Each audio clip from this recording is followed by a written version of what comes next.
मजा आली ना? तर या महफिलीसाठी होऊन जाऊ द्या एकदा टाळ्यांचा वर्षाव.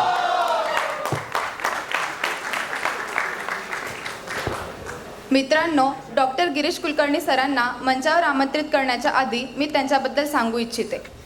महाराष्ट्राच्या अहमदनगर जिल्ह्यात सन 1989 साली एक अशी संस्था अस्तित्वात आली जिचं नाव स्नेहालय. ही संस्था शिक्षण, आरोग्य, पुनर्वसन अशा वेगवेगळ्या क्षेत्रात निरंतर कार्यरत आहे. ही संस्था विशेष प्रकारच्या त्या घटकांना मदत करते ज्यांना समाज सहजपणे स्वीकारू शकत नाही. यामध्ये LGBT समुदाय, कमर्शियल सेक्स वर्कर महिला आणि त्यांची मुलं, जी कळत नकळत या कमर्शियल इंडस्ट्रीचे शिकार होत आहेत. एवढेच नव्हे तर ही संस्था HIV एड्सने ग्रस्त लोकांची सुद्धा मदत करते, त्यांना निराशेपासून मुक्त करते आणि त्यांना आजाराशी लढण्याची प्रेरणा सुद्धा देते. कोरोना महामारीचा या घटकाला फटका बसला असताना सुद्धा ही संस्था त्यांच्या पाठीशी खंबीरपणे उभी राहिली व त्यांना जगण्याचे नवे बळ दिले आणि नवी आशा दिली. या संस्थेचे संस्थापक, एक पत्रकार, त्यासोबतच प्राध्यापक म्हणून कार्यरत असलेले माननीय डॉक्टर गिरीश कुलकर्णी सरांना मी मंचावर येण्याची विनंती करते.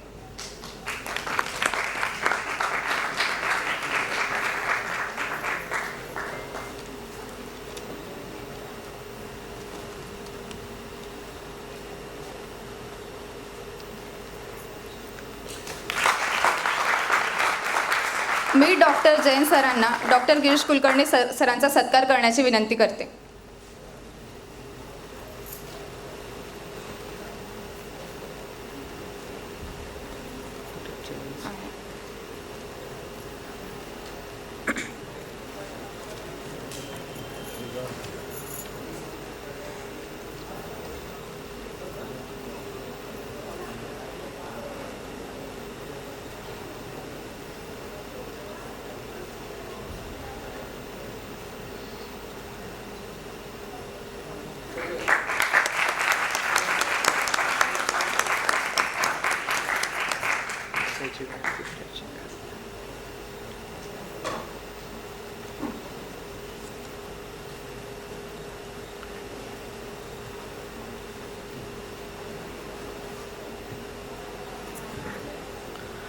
मी माननीय श्री अजय वाबळे सरांचा सत्कार करण्यासाठी डॉक्टर सुमेध सरांना मंचावर आमंत्रित करतो.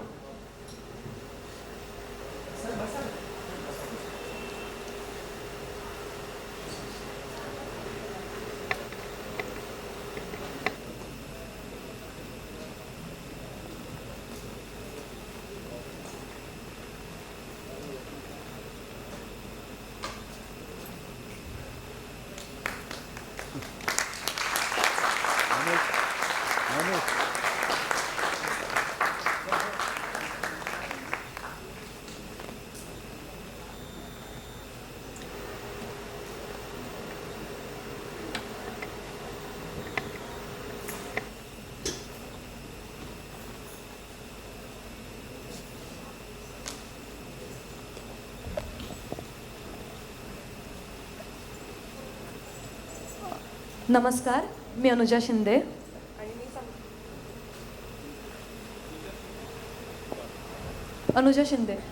आणि मी समृद्धी राऊत.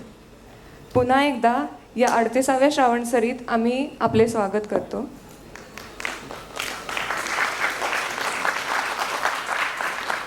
आपण सर्वजण ज्या क्षणाची आतुरतेने वाट पाहत होतो तो क्षण आता आलाय. आपल्या सुंदर अशा कार्यक्रमाची शोभा वाढवण्यासाठी आपल्यासोबत उपस्थित आहेत doctor Girish Kulkarni sir. Sir एक प्रशिक्षित पत्रकार आणि SP पुणे विद्यापीठात प्राध्यापक आहेत. त्यांनी राज्यशास्त्र आणि सार्वजनिक व्यवस्थापनात डॉक्टरेट तसेच राजकारण आणि समाजशास्त्र या विषयात 2 पदव्युत्तर पदवी घेतली आहे. यासोबतच स्नेहालय या संस्थेचे जनक आहेत. 1989 साली या संस्थेची स्थापना HIV एड्स, तस्करी, लैंगिक हिंसा आणि गरिबीमुळे प्रभावित झालेल्या महिला, मुले आणि LGBT समुदायाला आधार देण्यासाठी करण्यात आली. सामाजिक कार्याच्या क्षेत्रात त्यांनी देशासाठी केलेल्या सेवेबद्दल त्यांना 2012चा राष्ट्रपती पुरस्कार प्रदान करण्यात आला.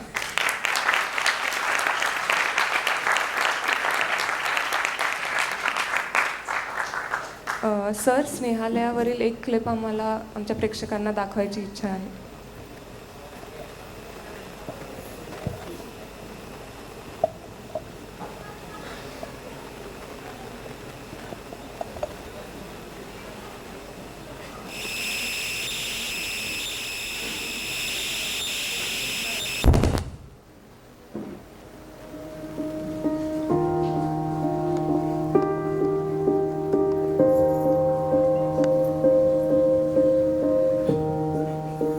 आधी बीज एकले, बीज अंकुरले, रोप वाढले, एका बीजापोटी तरु कोटी कोटी, जन्म घेती सुमने फळे.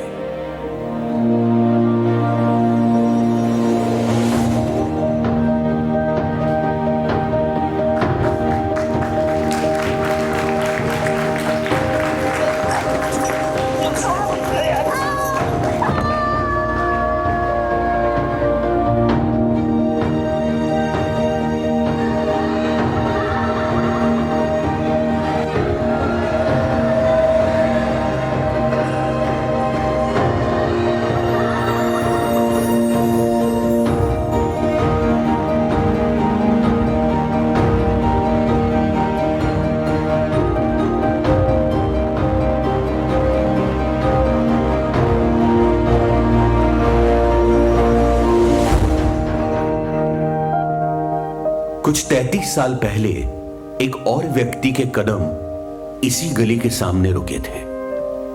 एक वक्त की रोटी के लिए जिन्हें अपना शरीर बेचना पड़ता था, ऐसी कुछ वेश्याओं के बच्चों को उन्होंने देखा और उन्हें अपने जीवन का उद्देश्य मिल गया. समाज का विरोध स्वीकारते हुए उन बच्चों को अपने घर लाकर उन्हें एक नई राह दिलाई और इस तरह डॉक्टर गिरीश कुलकर्णी ने स्नेहालय का बीज बोया. अहमदनगर जिल्ह्यामध्ये जे असं चालत होते 3 ठिकाणी 3 गल्ल्यांमध्ये, तर त्याच्यामध्ये कितीतरी महिला आल्या गेल्या, मेल्या, उद्ध्वस्त झाल्या, कारण कुणी आमच्या पाठीशी नव्हतं. पण आता स्नेहालय संस्था आल्यामुळं आम्हाला जगण्याचा अधिकार मिळाला. आम्ही एक आता भारताचा नागरिक म्हणून जगू शकतोय, कारण स्नेहालयाने आम्हाला राशन कार्डापासून तर मतदान कार्डापर्यंत आम्हाला काढून दिलंय. ज्यावेळेस आम्ही आता समाजात वावरतो चलत होतो, एक त्या नजरेने आमच्याकडे आता कुणी वाईट नजरेने बघत नाही, चांगल्या दृष्टिकोनानेच आमच्याकडे बघत. या 3 गल्ल्या आता बंद आहेत. आम्हाला खूप आनंद वाटतो. जुनं आयुष्य आम्ही आता विसरून गेलो, आता स्वतःच्या पायावर उभा राहिलेलो होतो आम्ही. आम्हाला कसं जगायचं हे कळत आहे आम्हाला.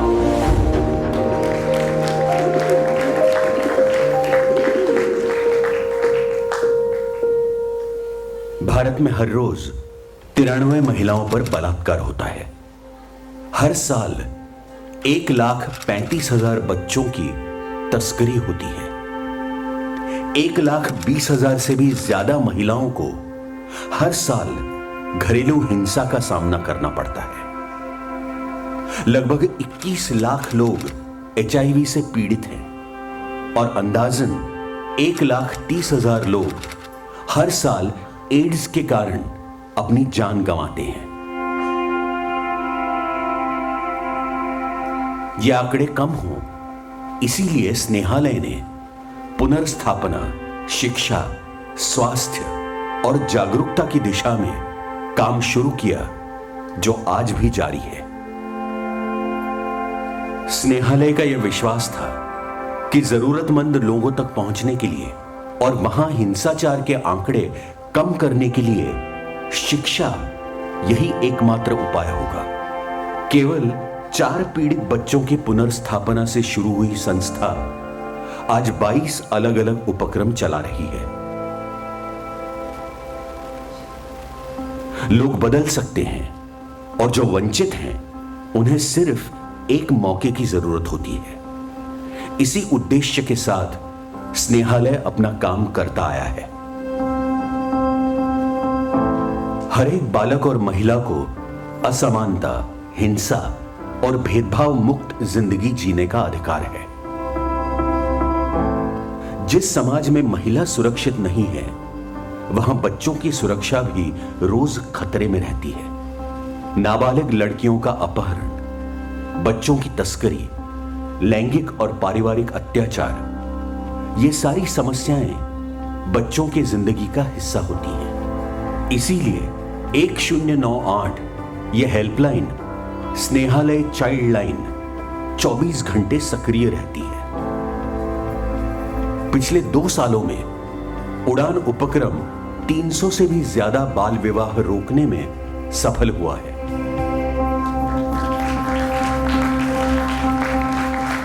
स्नेहज्योत उपक्रम के तहत वेश्यावस्ती में रहने वालों की समस्याओं पर काम करते वक्त कई नए सवाल सामने आए, जिनमें सबसे बड़ा सवाल था HIV।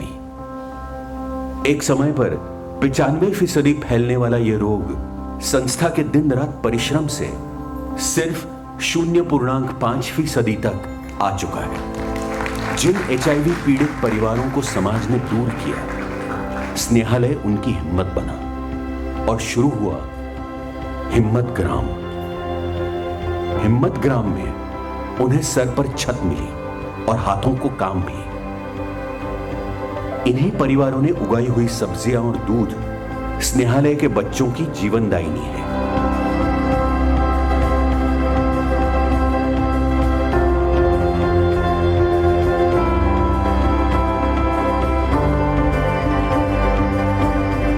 एक तरफ स्नेहालय में रहने वाले बच्चों का भविष्य धीरे धीरे दिशा ले रहा था, वहीं दूसरी तरफ सेवावस्थी में रहने वाले अनेक लड़के लड़कियां शिक्षा के बिना अभी भी दिशाहीन थे। पूरे 7 सेवावस्थियों में एक एक कर बाल भवन शुरू हुआ।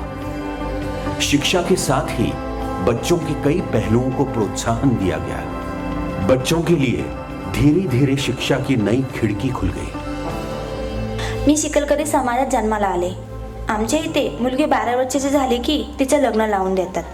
मी बालभवनमध्ये यायला सुरुवात केली आणि आज मी आमच्या समाजातली पहिली अशी मुलगी आहे जी SY BA पर्यंत शिकले। आज मी बालभवन आणि स्नेहालयच्या मदतीने माझ्या समाजाच्या विकासासाठी, मुलींच्या शिक्षणासाठी त्यांची कम्युनिटी लीडर म्हणून काम करते। आता जशी मी शिकले तसे बाकी मुलींनाही शिकवते। आता मीच माझ्या समाजातील लहान मुला-मुलींना पुढे घेऊन जाणार आहे।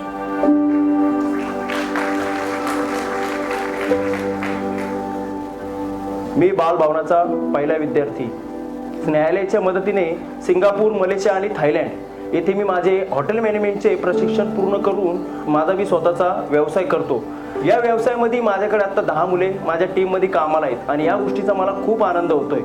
प्राथमिक गरज म्हणून त्यांनी माझं शिक्षण तर पूर्ण केलंच, त्याचबरोबर मला हक्काचं घर मात्र 1 लाख रुपयामध्ये मिळवून दिलं।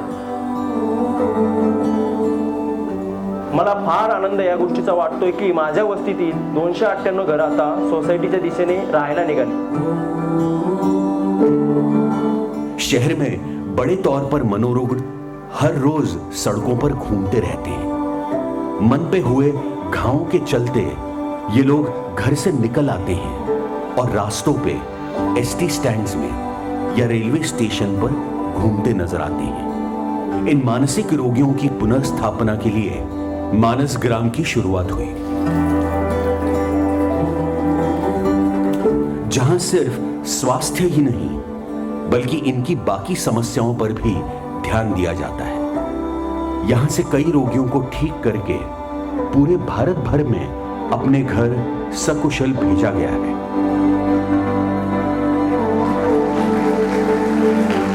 शिक्षा और नौकरी के बाद कई लोगों की शादियां भी संस्था ने करवाई हैं। इन सभी की उन्नति के मार्ग पर संस्था ने अपना दृष्टिकोण हमेशा व्यापक और सर्वसमावेशी रखा है।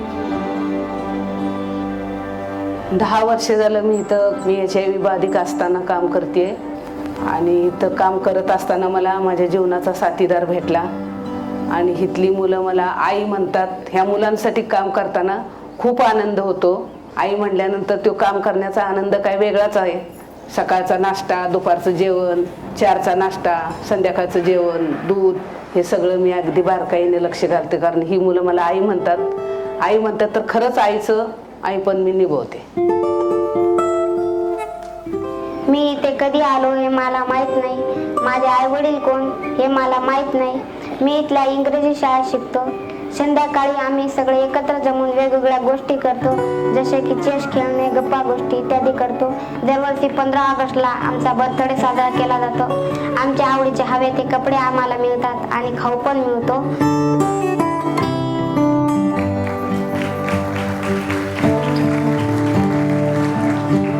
मी इथं आल्यानंतर मला खूप छान नवीन कुटुंब मिळालं।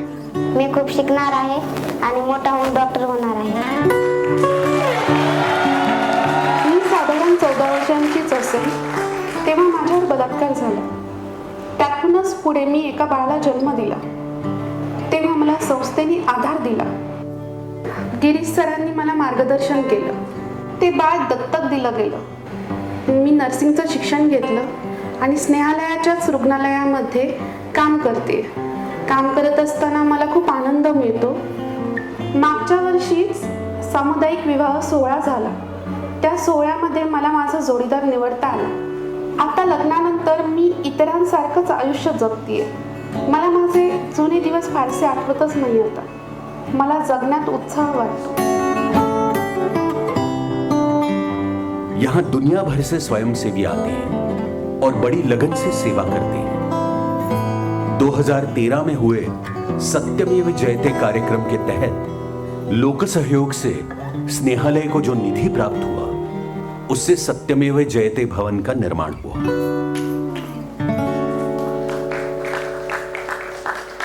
भारत में जहां एक तरफ महिला राष्ट्रपति बनती हैं, वहीं दूसरी तरफ लड़की के लिए जन्म लेना भी एक चुनौती बन जाता है। ऐसी सैकड़ों नवजात लड़कियां और दिव्यांग बच्चे कचरे के ढेरों में सड़कों के किनारे पाए जाते हैं।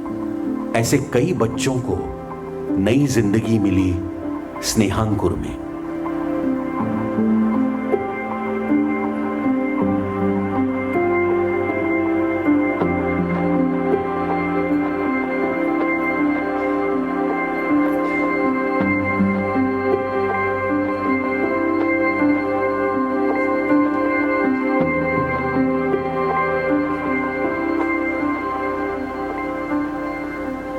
स्नेहालय की छत सबके लिए आसरा बनी।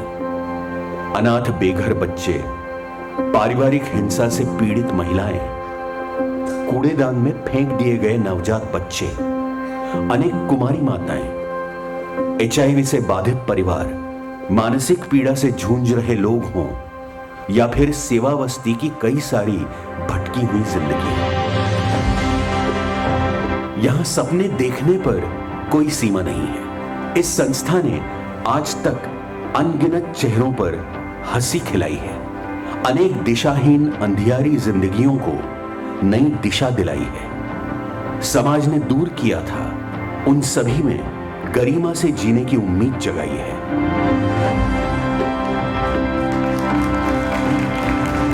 स्नेहालय बस एक सामाजिक संस्था ना होते हुए एक परिवार है, जिन्हें मदद की उम्मीद है और जो समस्याओं से पीड़ित हैं, ऐसे सभी को बड़े प्यार से समा लेने वाला घर है।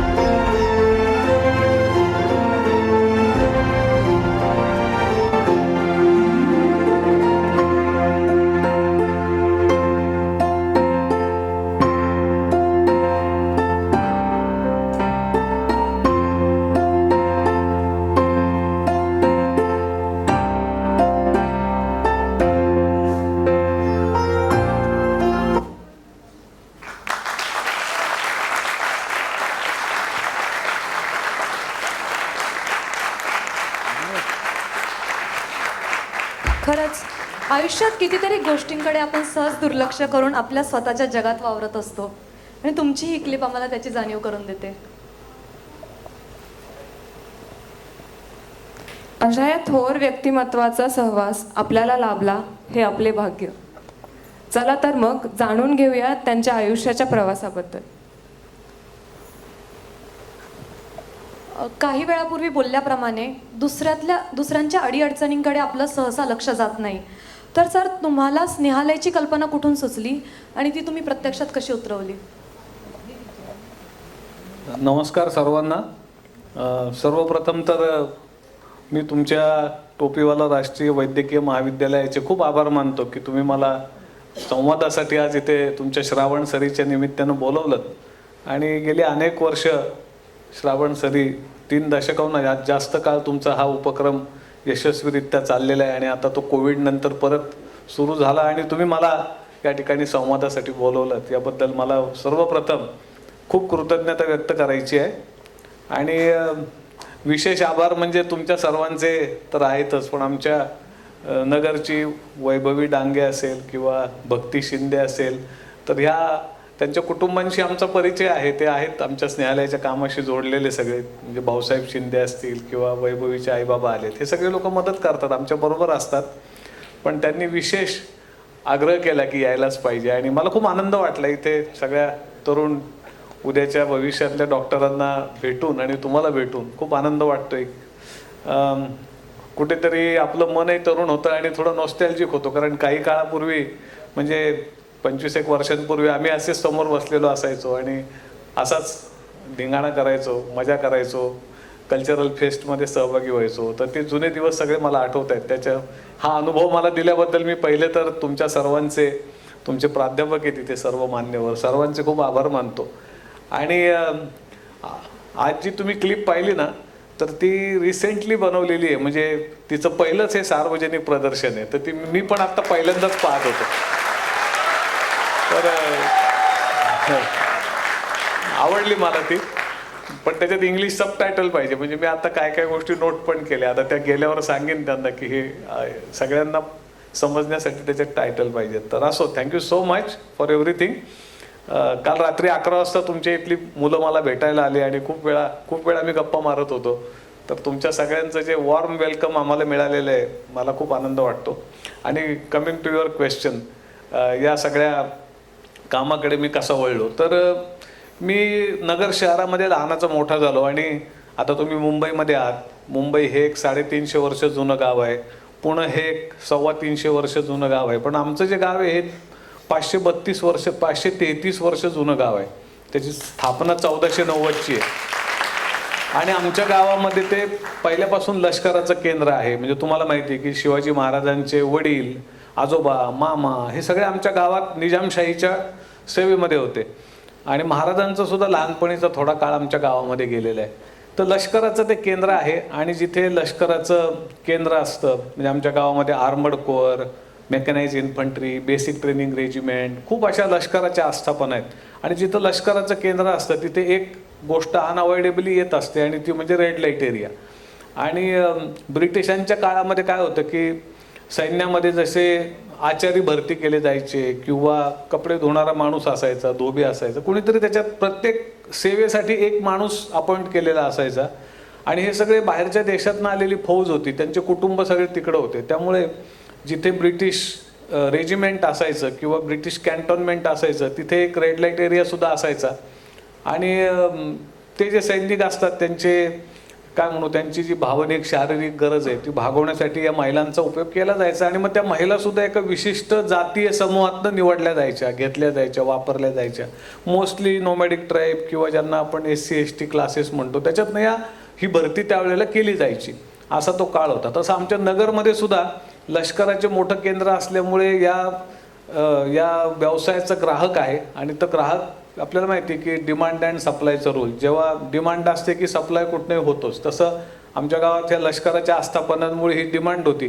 आणि म्हणून 300-350 वर्षांपासून तिथे अशा गल्ल्या होत्या, भाग होते जिथे प्रॉस्टिट्यूशन चालायचं, रेड लाईट एरिया होते. आणि मी जेव्हा 8वीमध्ये होतो आणि मॅथमॅटिक्सच्या क्लासला जायचो, तर मला काय फारसा अभ्यासात लक्ष नसायचं. म्हणजे मला रोज संध्याकाळी 9-9:30ला घरचे लोक ग्राउंडवर बोलवायला यायचे आणि मला ते सारखी भीती दाखवायची की तुझ्या वर्गातले मुलं इतका अभ्यास करतात, इतके तास अभ्यास करतात, आणि तुझं पुस्तकाला परीक्षा आली तरच हात लावतो, पण हे तुझं कसं होणार. म्हणजे आईवडील शिक्षक होते, ते मला सांगायचे. माझ्या डोक्यात काही त्या फारशा गोष्टी जायच्या नाहीत. मी आपला खेळ आणि अशा गोष्टींमध्ये असायचो. पण मग मला 10वीमध्ये 8वीमध्ये मला वडिलांनी सांगितलं की तू गणितामध्ये एकदम मठ्ठ आहेस, असं मी तुला स्पष्ट सांगतो. आणि तुला पास व्हायला पाहिजे राव, तू बाकी जाऊ दे सगळं, पण तू गणितात नापास झाला तर तुझे सगळे विषयात तू पास होणं उपयोग नाही.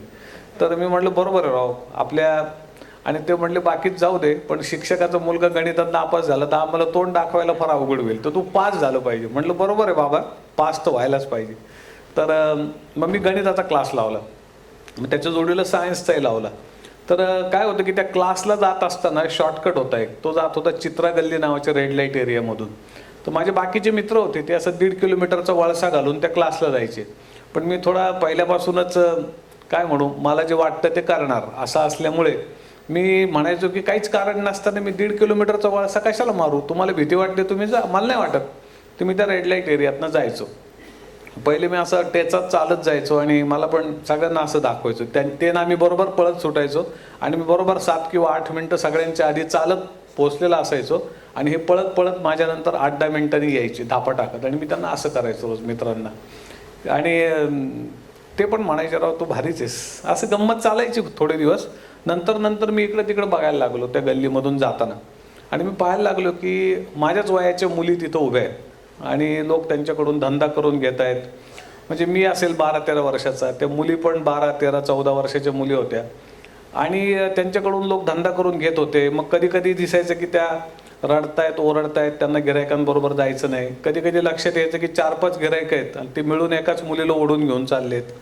आणि ते सगळं बघून असं सुन्न व्हायचं आणि असं वाटायचं अरे बापरे, काहीतरी करायला पाहिजे. कारण आपण काय म्हणू, आपण आपल्या हातात पाटी पेन्सिल बरे कपडे आणि आपल्याला काहीतरी व्हायचंय, हे व्हायचंय ते व्हायचंय आणि ह्या मुली इथं उभ्या आहेत आणि यांचा त्यांच्या आयुष्यावर काहीच अधिकार नाही आहे. आणि त्या म्हणजे जसं रस्त्यावरचं कुत्रं असतं, तुम्ही त्याला दगड मारा, लाथ मारा, थुंका त्याच्यावर, काही केलं तर ते काही करू शकत नसतं. ते रस्त्यावरचं कुत्रं हे सार्वजनिक मालकीचं असतं. तसं या मुली म्हणजे कुणी येऊन त्यांना जसं मन मानेल तसं, आणि त्यांची इच्छा नसली आणि त्यांना जर जायचं नसेल त्या ग्राहकासोबत तर त्यांना बेदम मारहाण केली जायची. हे सगळं बघून मी खूप अपसेट झालो आणि मला असं वाटलं काहीतरी करायला पाहिजे. पण काय करायचं ते समजण्याचं काही माझं वय नव्हतं आणि मला काही कळतही नव्हतं. फक्त मी खूप अस्वस्थ होतो. मी मित्रांना सांगायचो, ते अस्वस्थ व्हायचे. आणि आपल्याकडे जेव्हा म्हणजे अस्वस्थतेतून पुढं काय करायचं ते लोकांना फार वेळा कळत नसतं. मला एक कळालं नाही.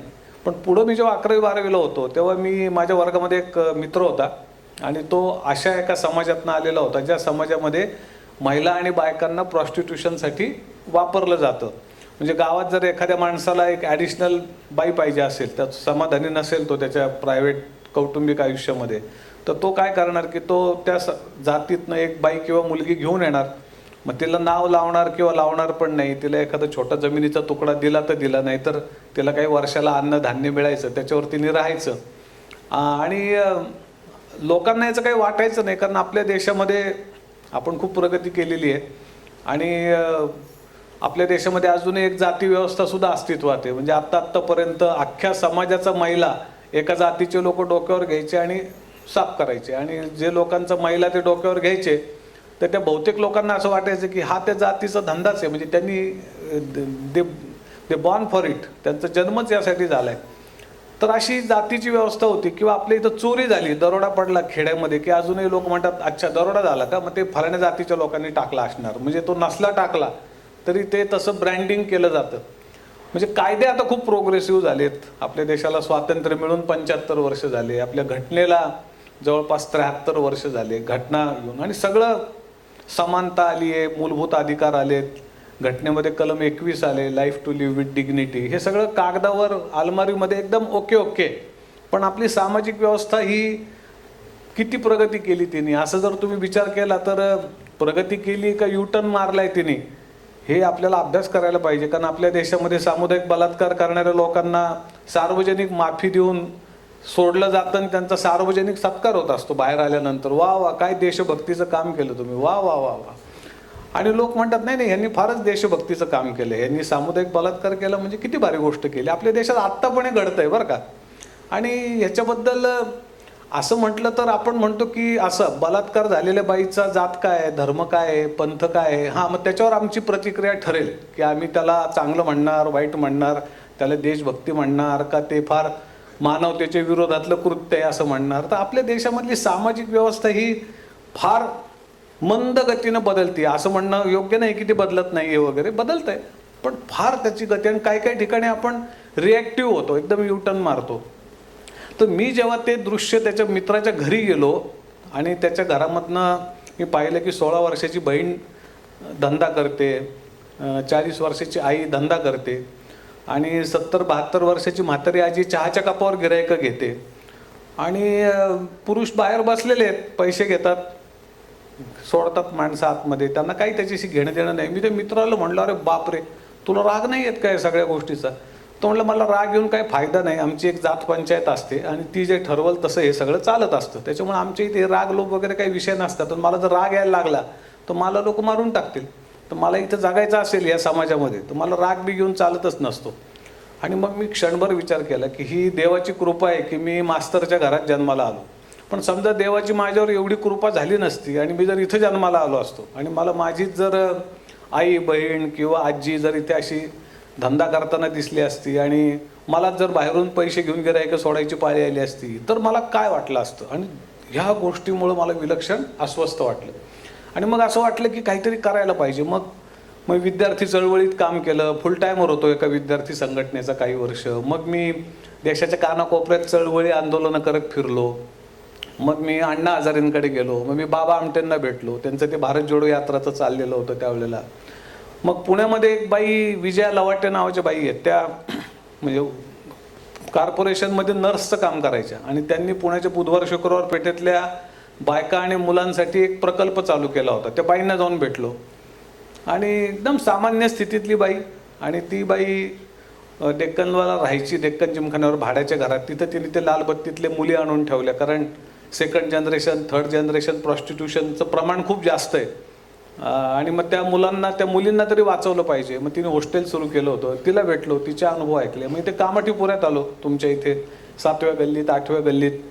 इथे एक प्रीती पाटकर नावाची, तेव्हा ती तरुण मुलगी होती, आता त्या खूप ज्येष्ठ कार्यकर्त्या आहेत मुंबईतल्या, आणि इथंच त्या काम करायच्या. आणि इथं म्हणजे काय, आमच्या इथं तरी सोपं आहे हो. इथं म्हणजे सगळे डॉन लोक, म्हणजे पूर्ण गुन्हेगारीकरण झालेलं आहे या प्रॉस्टिट्यूशनचं किंवा फ्लेश ट्रेडचं, आणि सगळ्या संघटित गुन्हेगारी टोळ्या काम करतात. मग हे कसं करते ती एक मुलगी काम? ते ह्या सगळ्या गोष्टींमधनं ना एक दृष्टी येत गेली, धाडस येत गेलं. आणि मग मी वाचायचा नाद होता. मग डॉक्टर बाबासाहेब आंबेडकर, स्वामी विवेकानंद, महात्मा गांधी. नंतर लक्षात आलं की आपण ना नुसते थेरॉटिकल आहेत, आपण खूप विचार करतो. मग काय माझे मित्र जरा वेगळ्या विचारसरणीचे होते, ते म्हणायचे काय ना अख्खी सिस्टम बदलून टाकली पाहिजे म्हणजे हे सगळं बदलेल. आता सिस्टम काय, आपण स्वतःच काही बदलू शकत नाही लवकर, म्हणजे आपलं स्वतःच आपल्याला बदलणं होत नाही, तिथं अख्खी सिस्टम, अख्खं जग. आणि मग गांधीजी म्हणायचे की be the change you wish to see. आपण दुसऱ्याला काय करायचं आणि दुसऱ्याने काय करायचं काही सांगू शकत नाही, पण आपण स्वतःमध्ये थोडासा बदल करू शकतो. आपल्याला जग बदलणं आपल्या हातात नाही. आणि मग मला जरा राग यायला लागला की आपल्याला खूप अक्कल आली, आपण खूप फिरलो हिंडलो, पण आपण प्रत्यक्षामध्ये अजून एकही आयुष्य बदललेलं नाही, तर आपल्याला काहीतरी करायला पाहिजे. आणि मग असा गिल्ट तयार व्हायला लागला की खूप करावं असं वाटतं आणि काहीच करत नाही. मग मी म्हटलं यार 2 तरी मुलांचं काहीतरी आपण बदलूयात. आणि म्हणून मी 88 साली माझं शिक्षण चालू होतं, छोटे उद्योग चालले होते, सगळं करत असतानाच मी म्हटलं आता मला माहीत नाही की उद्या कसा आहे. आणि मग मला काय गुरु भेटले, ते म्हणले की असा विचार करायला पाहिजे की आज नाही तर केव्हा आणि मी नाही तर कोण. कुठलीही गोष्ट मनामध्ये दुविधा आली की करायचं तर खूप आहे, कधी करू, नंतर करतो, मग हे कोण करणार, मग हे माझं काम आहे का? तर ते म्हणजे 2 प्रश्न विचारायचे, आज नाही तर केव्हा आणि मी नाही तर कोण. मी हे 2 प्रश्न मला स्वतःला विचारले आणि माझ्या लक्षात आलं की उद्याच मला माहीत नाही उद्या कसा असणार आहे, मला आज काहीतरी केलं पाहिजे. आणि मी पहिलं पाऊल टाकलं आणि मला अनुभव येत गेले. छोटीशी या कामाची सुरुवात झाली आणि मी पहिलं पाऊल टाकलं. मला मी शिकवायला गेलो होतो, पण मी शिकायला सुरुवात झाली. बऱ्याचदा सोशल वर्कमध्ये काय होतं की आपल्याकडे ज्ञान आणि कल्पना असतात आणि आपल्याला वाटतं आता आपण चाललो आणि आपण आता बदल करणार आहे. प्रत्यक्षात गेल्यावर लक्षात येतं की आपल्याला अजून खूप शिकायची गरज आहे. मुळामध्ये माणूस वाचणं हे फार अवघड गोष्ट आहे, माणूस कळणं ही अजून अवघड गोष्ट आहे. तुम्ही सेवा करू शकता, सुविधा देऊ शकता, पण माणूस वाचणं, माणूस कळणं आणि माणूस बदलण्याची प्रक्रिया नीटपणे समजणं, डोळसपणे, ह्या खूप अवघड गोष्टी. आपण खूप थेरॉटिकल असतो आणि पुस्तकं, शिक्षण यातून माणूस जास्तच थेरॉटिकल व्हायला लागतो. तो जे आहे तसं बघूच शकत नाही, तो सारखा चष्मा घालतो आणि त्या चष्म्यातून बघायचा प्रयत्न करतो आणि त्याला तसं दिसत नाही. तर मीच गेलो होतो शिकवायला, काहीतरी करायला. माझंच शिक्षण सुरू झालं जे आजही चाललेलं आहे. 2 मुलं मला तिथे मिळाली. 89च्या जानेवारी महिन्यात मी 2 मुलांना मला मिळाली. म्हणजे मी बायकांना सांगायला लागलो की मला तुमच्यासाठी काहीतरी करायचं आहे. बायका हसायच्या, मजा करायच्या, म्हणजे त्या धंद्यातल्या बायका होत्या. आणि एक लता पवार नावाची बाई होती जी सुज्ञ बाई होती, त्याला इंग्रजी वगैरे वाचता यायचं, ती अशी नाईलाजाने या धंद्यामध्ये आलेली होती. तर मी तिला विचारलं की या बायका माझी मजा का करतात बुवा? काल जी बाई मला सांगते माझं नाव कमल, ती आज मला म्हणते माझं नाव विमल. काल जी रुखसाना होती ती म्हणते आज मी अफसाना आहे. हे काय भानगड आहे? तर त्या म्हणले की तुम्ही तिचे कोण आहेत? तिने का तुमच्याशी काय बोलायचं, कारण मी आपलं क्वेश्चनियर घेऊन जायचो, कारण मी सोशल सायन्सेसचा विद्यार्थी होतो. मग रोज तुम्ही किती कस्टमर घेता, तुम्हाला किती पैसे मिळतात, त्या पैशाचे तुम्ही ब्रॉथेल किपरला किती पैसे देता, पोलिसला किती हप्ता देता, मग तुमचं सिफिलिस गनोरियाचं उपचाराला तुम्ही किती पैसे घालता, पेन किलर किती पैशाचे घेता, पोराला सगळा हिशोब मी मांडायचो. मग दारू कोणची पिता, मग हातबट्टी पिता का टँगो पिता का मँगो पिता, आणि मग त्याचे किती पैसे, मग चखण्याला किती पैसे लागतात, मग तुमची मातृभाषा कोणती, कोणत्या वर्षी तुम्ही धंद्यात आल्या, माझे इतके प्रश्न असायचे. आणि मला असा सर्वे बिर्वे करून मग काम करायचं होतं. मग माझ्या लक्षात आलं की हा सगळा मूर्खपणा आहे, तुम्हाला कधीच कोणी खरं उत्तर देणार नाही. तर मला त्या लताबाईंनी सांगितलं की तू जे विचारतो ना, तुला काही खरं उत्तर मिळणार नाही, लोक हसणारच तुला. का? मी म्हटलं का? ती म्हणली तू त्यांचं आहे कोण, का तुला त्यांनी खरी उत्तरं द्यायची. तर तू त्यांना असं विचारलं पाहिजे की मी तुमच्यासाठी काय करू शकतो, विचार. मग मी म्हटलं मी तुमच्यासाठी काय करू शकतो. तर त्यातल्या एका गंगू नावाच्या बाईंनी मला सांगितलं की माझं वय आता 17 वर्ष आहे. त्यावेळेला तिच्या पोटात एक बाळ होतं आणि तिच्या हातात एक बाळ होतं. आणि ती म्हणली हे पोरगं मला फार त्रास देतं हातातलं, तर तुम्ही एक काम करा, आमचं काही होऊ शकत नाही पण या मुलाचं काहीतरी करा. तर म्हटलं काय करायला पाहिजे. तर ती म्हणे संध्याकाळी या मुलाला घेऊन जा आणि रात्री 10-11 वाजता मला आणून द्या, कारण गिरायकं येतात. गिरायकं आम्ही दारू पिलेला असतो आणि मग गिरायकं काय करतात, आमचं लक्ष नसलं की ह्या मुलांचा ॲब्यूज करतात. मग त्या मुलांना सिगरेट दारू आणायला पळवतात. मग ते पोरं पण सगळे व्यसन करायला लागतात हळूहळू. तर आम्हाला त्यांची चिंता आहे. तर मी म्हटलं दे पोरगं. तर तिने मला पोरगं दिलं आणि मग अजून एका बाईने पोरगं दिलं. आणि मग काय झालं की मला एकदम आनंद झाला, कारण मी इतके वर्ष एक ओझं वाहत होतो. गिल्ट होता माझ्या मनामध्ये की मला खूप समजतंय, मला खूप कळतंय, मला खूप करायचं आहे, मी काहीच करत नाही. तर मला असं वाटलं अरे वा, मला 2 पोरं मिळाली, आज मी काहीतरी करतोय. इतके वर्ष मी विचार केला आणि करायचा प्रयत्न केला. आणि ते 2 पोरं घेऊन मी कॉर्पोरेशनचं समोर ग्राउंड होतं तिथे गेलो. तिथे कॉर्पोरेशनची शाळा होती, त्यातली पडलेली शाळेची खोली होती, त्याच्यावर अतिक्रमण केलं, ती घेतली ताब्यात. आणि कोणाचाच आक्षेप नव्हता त्याला, कारण त्या सगळ्या जुगारी लोक येऊन तिथं जुगार खेळायचे, दारू प्यायचे, कधी कधी बायकांना घेऊन लोक यायचे. त्यामुळे मी त्या जागेवर अतिक्रमण केलं याच्याबद्दल कोणाचा काही आक्षेप नव्हता. मी ती जागा घेतली, नीट केली आणि तिथे मी त्या मुलांना बसवायला सुरुवात केली. मग काय त्यांच्यावर गप्पा गोष्टी आणि माझे मजेत दिवस सुरू झाले. माझं गिल्ट कमी झाला आणि मला जे वाटायचं आपल्याला दिसतंय आपण काहीच करत नाही आणि माझ्या असं जो अपराधी भाव मनामध्ये तयार होतो त्यातून माझी सुटका झाली. आणि मला लोक म्हणतात अरे वा तुम्ही काय सोशल वर्क केला, तर तुम्ही तसंच दाखवलं ना सगळं. हे असं काही परिचय करून देणारे खूप ग्लोरिफाय करत असतात की हे काहीतरी फार समाजसेवक आहेत वगैरे. आम्ही कोणी समाजसेवक नाही आहे. आम्हाला खूप अपराधी वाटतं रस्त्यावर गेल्यावर आणि म्हणून आम्हाला असं वाटतं की यार आपण काहीतरी केलं म्हणजे आपलं गिल्ट कमी होतं. आता तुम्ही इथून बाहेर गेले चौकात, तुम्ही तर मुंबईत राहता, इथे तुम्हाला सिग्नलला लहान लहान पोरं दिसतात, 13-14 वर्षाच्या पोरी त्यांचे बाळा हातात घेऊन तुमच्या काचेपाशी येतात गाडीच्यात आणि ते तुम्हाला फुगे विकतात, तुम्हाला काहीतरी भीक मागतात. मग तुमच्या मनात पण प्रश्न येत असतील ना की जायला ही 13 वर्षाची पोरगी कसं काय बरं हिच्या हातात हिचं बाळ, मग हिचं लग्न झालं तरी गुन्हा आहे, हिच्यावर रेप झाला तरी गुन्हा आहे, हिला आईबापाने विकलं तरी गुन्हा आहे, की हिला कुठनं तरी पळून आणला असेल, वापरला असेल, मग हिची रात्र कशी जात असेल, हिला किती लोक रोज रात्री त्रास देत असतील.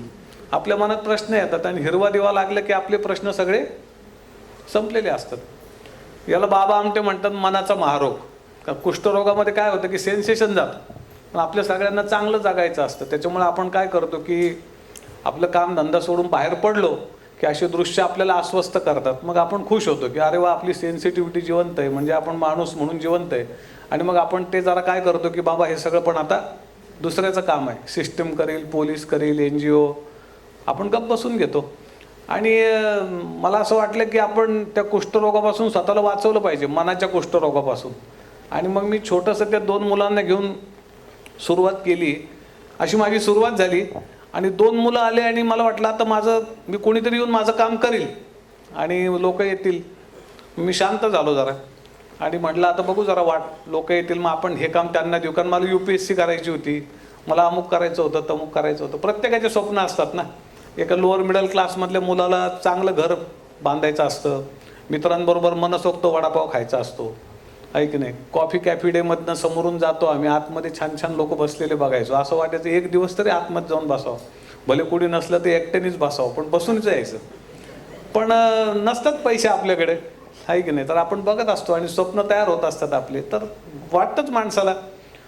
तर मला हे सगळं नंतर आयुष्यात नंतर मग काम करायचं होतं. पण नंतर माझ्या लक्षात आलं की हे खूप अवघड आहे की माझा ब्रेन, माझी संवेदना, तुमचे हात, यांचे पाय, त्यांचे पैसे, असं काही होत नसतं. आपला मेंदू, आपले हात, आपले पाय, आपली पॅशन, हेच लॉजिकल मॉडेल आहे. आणि 1 महिन्यामध्ये माझ्याकडे 120 पोरं आले आणि माझ्या लक्षात आलं की आता मी म्हणजे काय म्हणू त्याला, मी दबलो असं नाही म्हणणार, पण काका मामा करत चिटकायला लागले, सर सर म्हणायला लागले. एखादा माणूस तुम्हाला जवळ येतो, तुमचं बळच मुका घेतो आणि तुम्हाला पप्पा म्हणतो किंवा तुम्हाला दादा म्हणतो, आई म्हणतो, तर तुम्ही नाही म्हणलं तरी तुम्हाला स्ट्रेस येतो ना, की त्या नात्याला तुम्हाला जस्टिस करायला पाहिजे. तर असं मी अजूनच तणावात जायला लागलो. म्हणजे त्याला आपण केलं, एक झालो थोडे दिवस मोकळे, आता भलतंच बरडन यायला लागलं, दादा मामा, सकाळीच पोरं येणार घरी. तर नंतर मी म्हणलं की ठीक आहे, अजून काही काळ आपण काम करू. आणि बघता बघता बघता बघता 120 पोरं झाले. मग काम करणारे मुलं यायला लागले, मला मदत करायला, खूप मदतीला पुढे यायला लागले लोक. मी शेअरिंग करायला लागलो, शिकायला लागलो. तर अशी ही स्नेहालयाची सुरुवात झाली.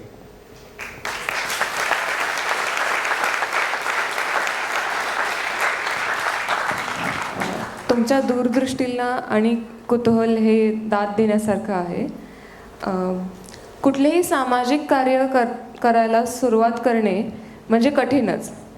त्यात अशा संवेदनशील विषयावर काम करताना तुम्ही लोकांचा समावेश कसा करून घेतलात?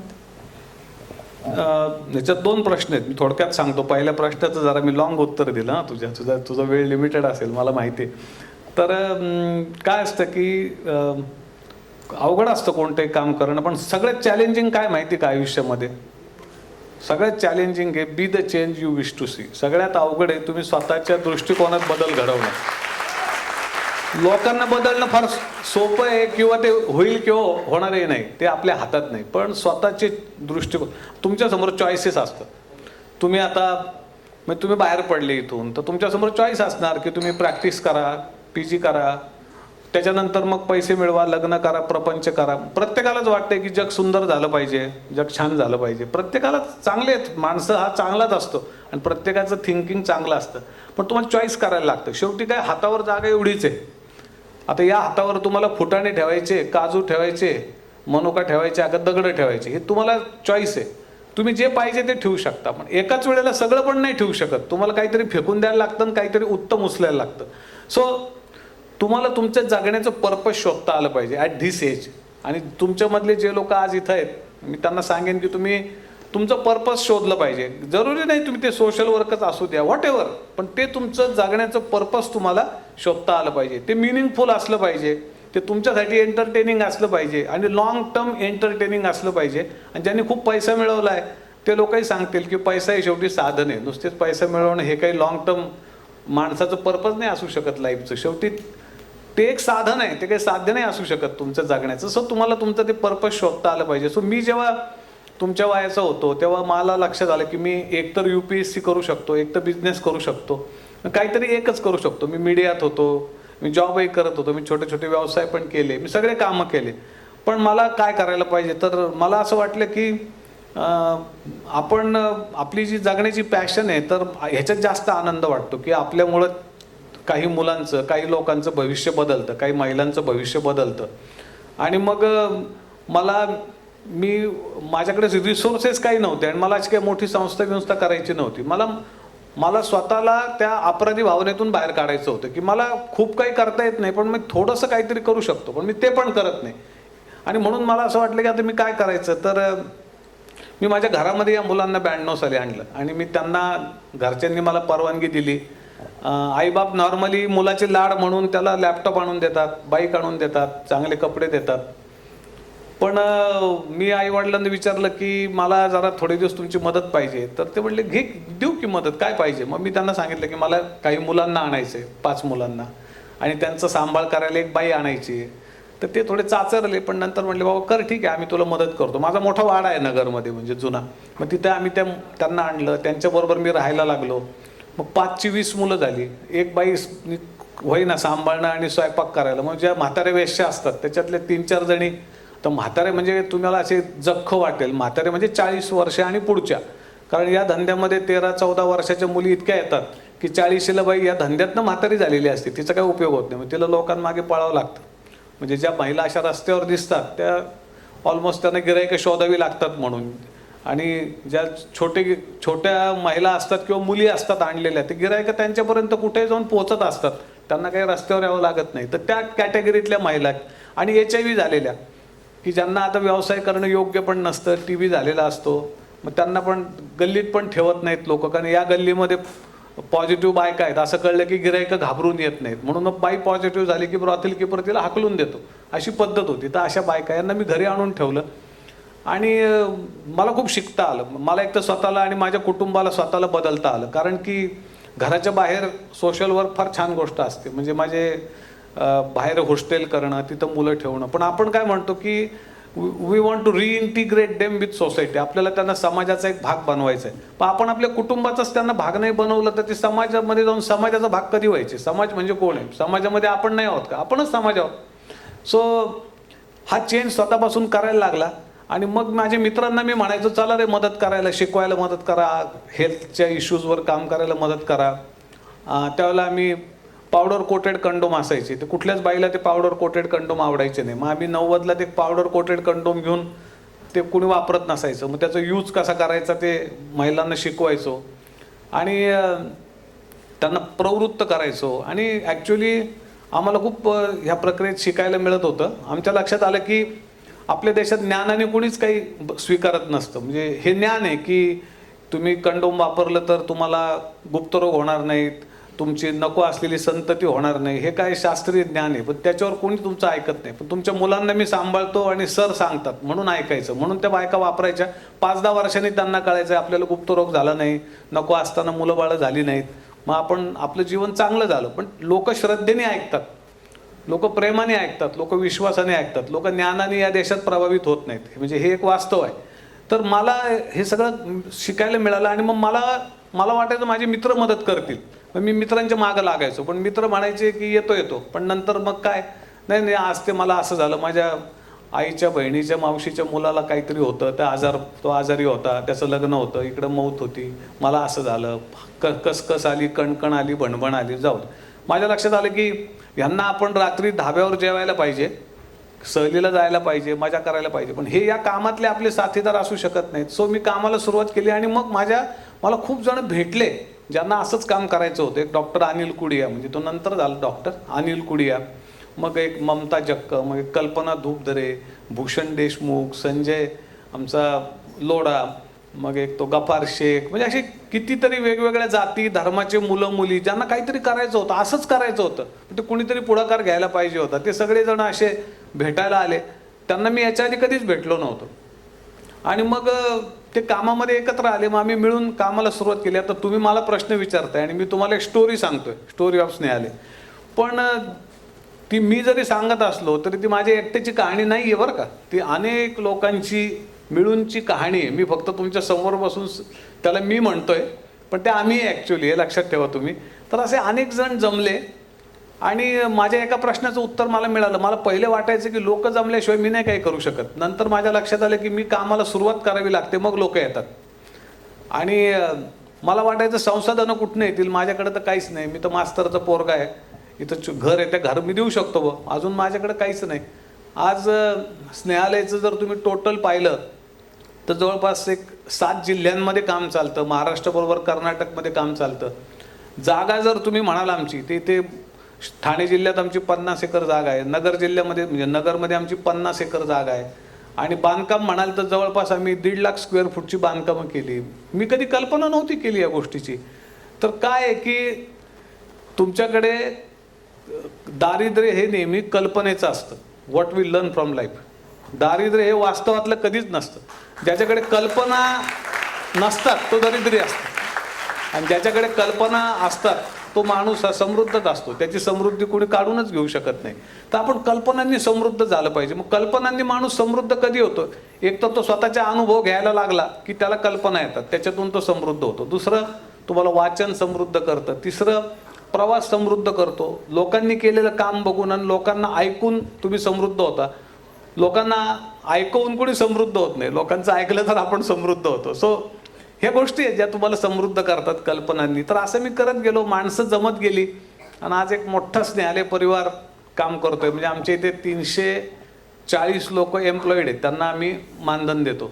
आणि त्यातले बरेचसे लोक हे आमच्या प्रोसेसमध्ये ग्रूम झालेले आमचेच कार्यकर्ते, माजी विद्यार्थी, पास्ट बेनिफिशरी आहेत मॅक्झिमम लोक. त्यातल्या बऱ्याच जणांनी शिक्षण MSWचं घेतलेलं आहे आणि 150 लोक असे माझ्यासारखे म्हणजे व्हॉलंटियर्स आहेत. आता मी काय ऑफिस बेअरर नाही आहे न्यायालयाचा, मी पण जॉब करतो आणि माझं काम करतो. मी कॉलेजला शिकवतो रोज सकाळी 4-5 तासाचं माझं काम असतं रोजीरोटीचं. नंतर मग मी काम करतो. आधी मी छोटे छोटे व्यवसाय करायचो पण त्याच्यामध्ये खूप वेळ जायचा. मग नंतर मी टीचिंगमध्ये आलो. तर माझ्याबरोबर माझे व्यावसायिक मित्र आहेत जे काही प्रोजेक्टचे हेड आहेत, ते त्यांच्या प्रकल्पाची जबाबदारी पाहतात. असे लोक मिळत गेले. ते सगळ्या जातीचे धर्माचे आहेत आणि थोडं राजकारणापासून आम्ही डिस्टन्स ठेवतो. त्याच्यामुळे आम्ही एकत्र जमलो की आम्ही साधारणपणे धर्म आणि राजकारण या गोष्टीवर कधी गप्पाच मारत नाही. आम्ही फक्त आमच्या अजेंड्यावर गप्पा मारतो. त्याच्यामुळे आमच्यात खूप प्रेम आहे, कारण त्या दोन गोष्टीवर काही जगात कोणाचंच एकमत होत नसतं आणि ज्या गोष्टीवर एकमत होणारच नाही आहे त्याच्यावर गप्पा मारून कधीच फायदा नसतो. आपला अजेंडा माणसाला फोकस करायला लागतं की आपल्याला एवढंच आयुष्य आहे, एवढीच शक्ती आहे, एवढंच करू शकतो, तेवढंच करायचं. तर हा शहाणपणाचा मार्ग असतो जो आम्ही अनुसरला. आता आमची मस्त टीम काम करते, माणसं येत जातात आणि आम्ही कोणत्याही माणसाला असं वाटत नाही की तो जुना नाही आहे, तो नवा आहे म्हणून त्याला इथं काम करता येईल का, त्याचं लोक ऐकतील का, असं नसतं. इथे जो येईल आणि जो काम करेल त्याला लोक फॉलो करतात. इथं असं नाही आहे की मी पहिला माणूस आहे म्हणून सगळ्यांनी माझंच ऐकायचं. अनेकदा लोक माझं काहीच ऐकत नाहीत. अनेकदा मी मायनॉरिटीमध्ये असतो, माझं मत सांगतो, पण मी मेजॉरिटी बरोबर काम करतो. मला हा एक डेमोक्रॅटिक माइंडसेट तुम्हाला डेव्हलप करायला लागतो इन्स्टिट्यूशन्समध्ये की you are free in opinion but you have to be with the joint or unanimous decision of the institution. तुम्हाला हे शिकायला लागतात गोष्टी ना. सो असा तो कारवा बनलेला आहे आमचा आता.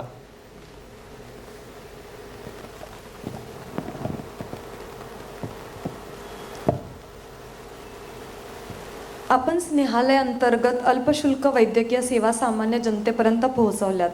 त्यात अडचणी देखील आल्या असतील, तर तुम्ही त्या अडचणींना सामोरे कसे गेलात? मुख्य अडचण आहे ते वैद्यकीय सेवा देत असताना ना की डॉक्टर मिळणे.